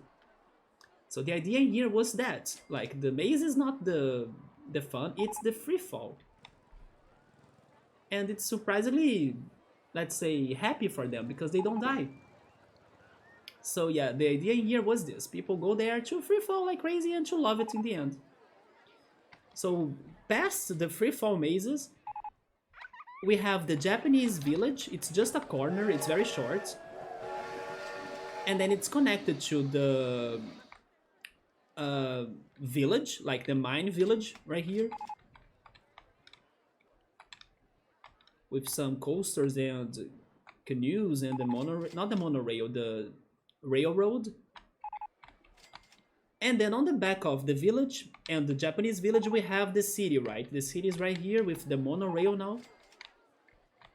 And this city has a space station, which is right here. People get to the tower get them up to the rocket, and then they can escape or come to this planet. Also, they can take the coaster, this coaster right here, to get to the rocket if they want. They can either pick the tower or the escape from Earth coaster. Yeah, we have this city right here. And then after the city, there is a bridge. This bridge will connect modern days with future days. So this is like the modern part, and then we're getting to the future part after this bridge. Although I need to clean this bridge again as I'm seeing dirt in here. On one side of this bridge, we have this crazy coaster, right? That gets into the bridge, the pillars and everything. On the other side, we have the hardline coasters. But I had to pause them from working because, as you can see, the carts or the trains, they get stuck. So they don't operate very well. But they are still there for the aesthetics, right? On the bottom, we still have the railroad train as well. Everything is like on top of the other on this bridge. This was something out of nowhere that I came up with for a chairlift station that will connect this bridge to the mountain area, which was the last thing I was working on last stream of this game. Yeah, this was, let's say, a last minute decision for me to make this, because I felt like I should have another station for the chairlift, so let me connect it to the bridge on a crazy looking um, mountain that I don't even know what was my inspiration for this. But it was what I could do, right? So like I was saying, we go from the modern to future. So in here you get to the alien city. That's very dirty, hopefully I get here to clean it, right? But in here we have some space, music, and goo as well, and mysterious coasters. And then, let's not forget the Egyptians. The Egyptians are also aliens. So it connects to the desert that has the three gods from Yu-Gi-Oh! As the coasters. We have Slifer, the Sky Dragon. We have the Winged Dragon of Ra. And we have the Obelisk, the Tormentor. Those are the three god cards in the Yu-Gi-Oh! Anime, right?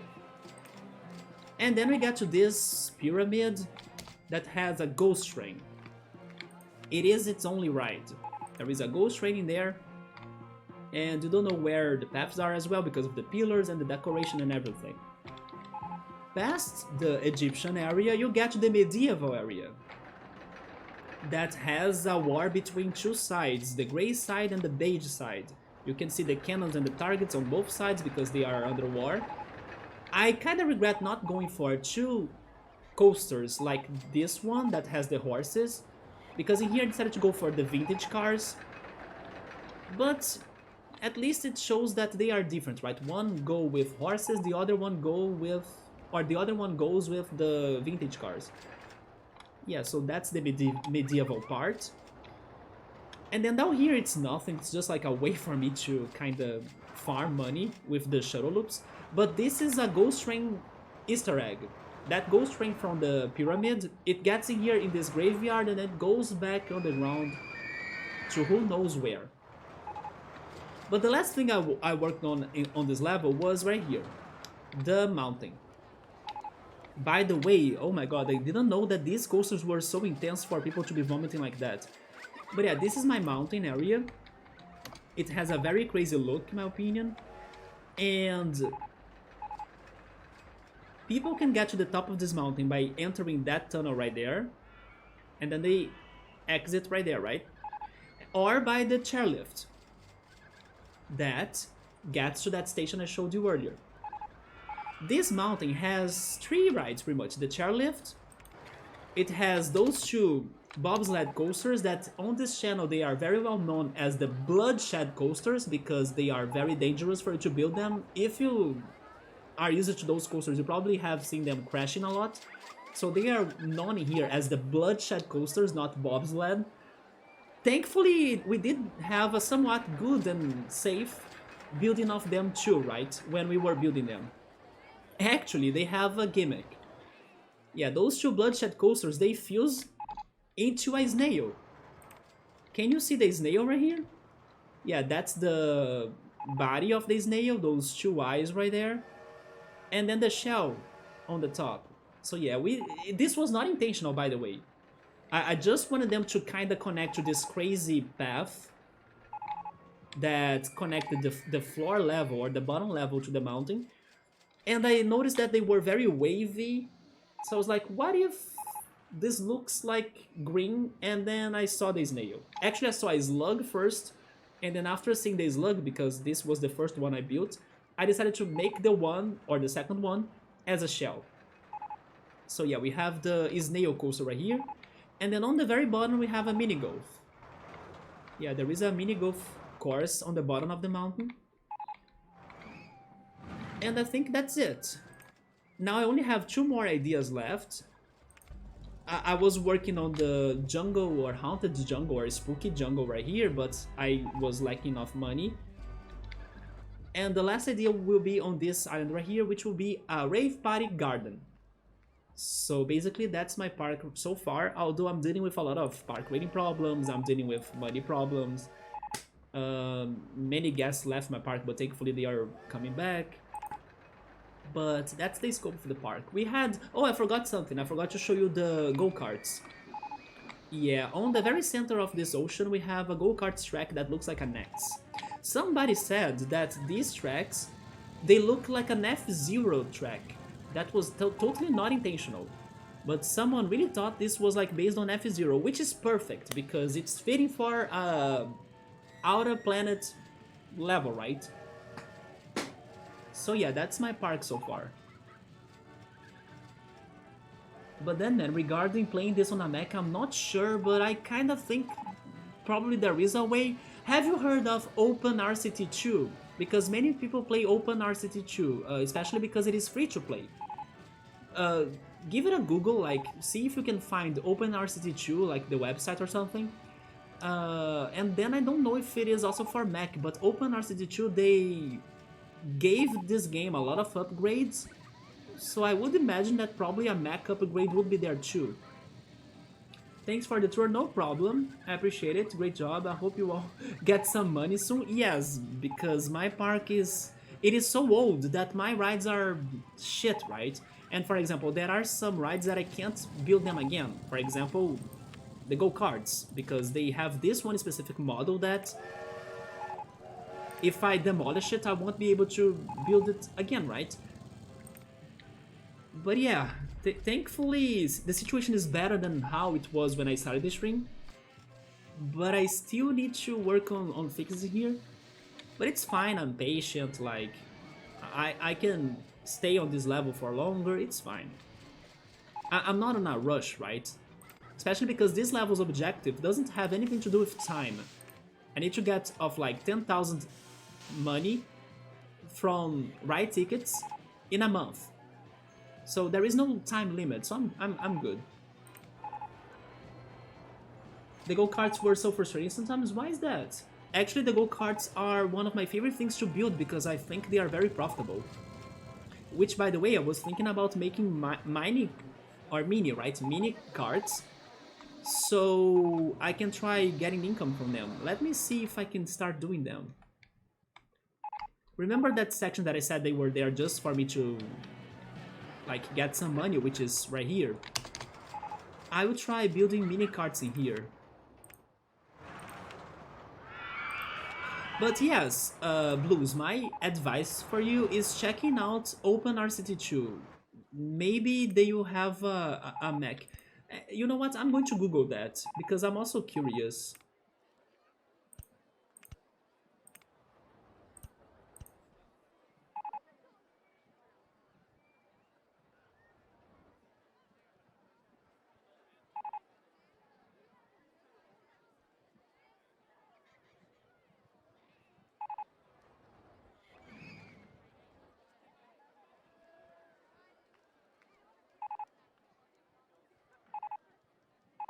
Or maybe I was just bad at it. Haven't you played this in really forever?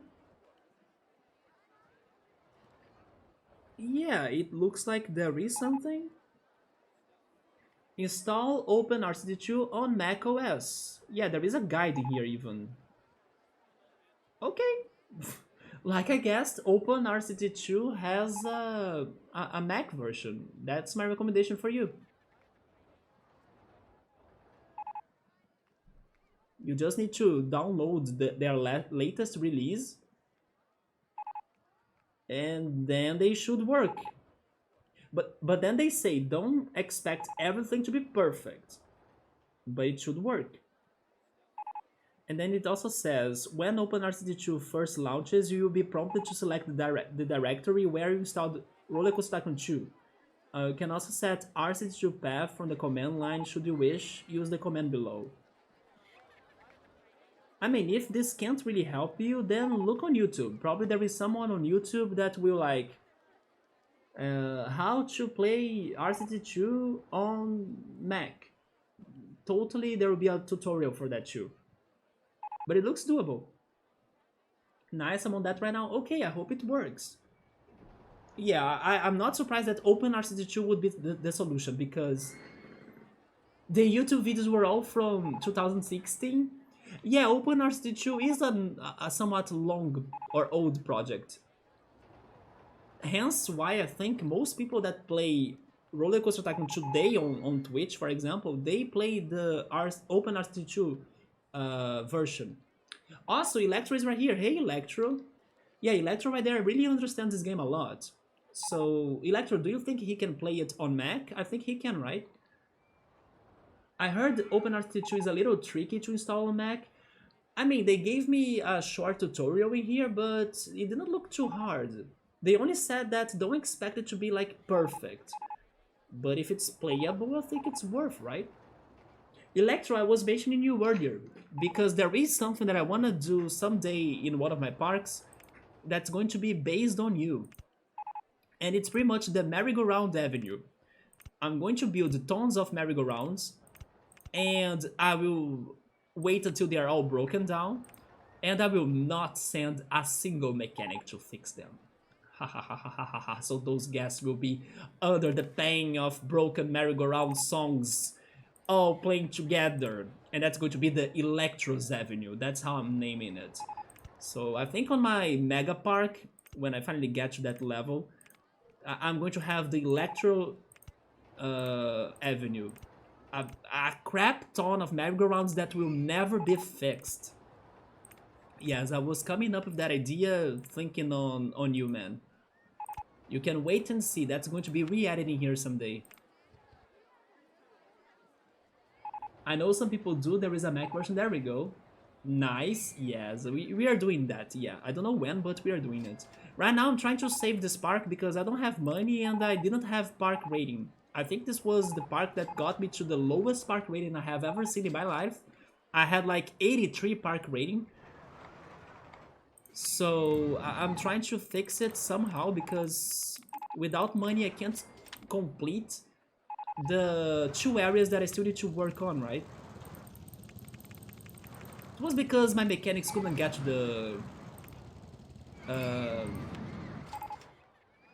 to the coasters, and then there was garbage everywhere. Also, I had a bunch of people in my staff, so I kind of fired many of them, because if I have many people on my staff and they still can't solve the problems, what is the point? If they can't be efficient, what is the point? So yes, I fired everybody, and then I was... Oh yes, now that I showed Blues the park, I will go back to what I was doing, right? Which was cleaning and fixing the broken things.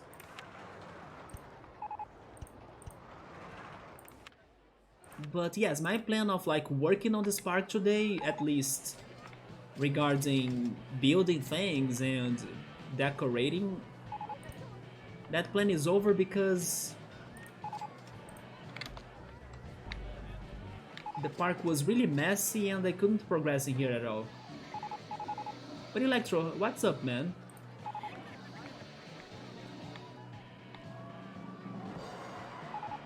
Are you going to log off Twitch, alright, for a bit to try to figure this out? I hope you can do it, man. It was great to meet you all. Welcome! If you want to also catch more RollerCoaster Tycoon streams, Electro right there also plays it, and he's fantastic. He's super creative and a very nice person. I also would recommend you his channel for more of this game and other simulators too. But then, let us know in the future if you could get this solved, like the Mac problem. But I think it will solve for you. And nice to meet you too. If you wanna catch up to more RollerCoaster Tycoon streams, I have been playing this game on Wednesdays, like just like today, right? But yeah, Blues, I see you then. Good night.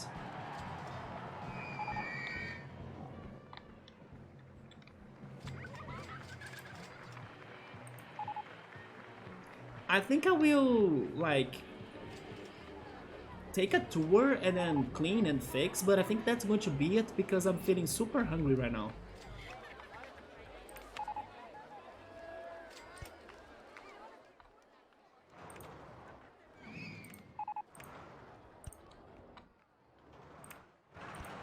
Have you ever struggled this much, Electro, regarding low park ratings? Yeah, because my park rating got to like 83, and then I had, I don't know, 600 people in my park.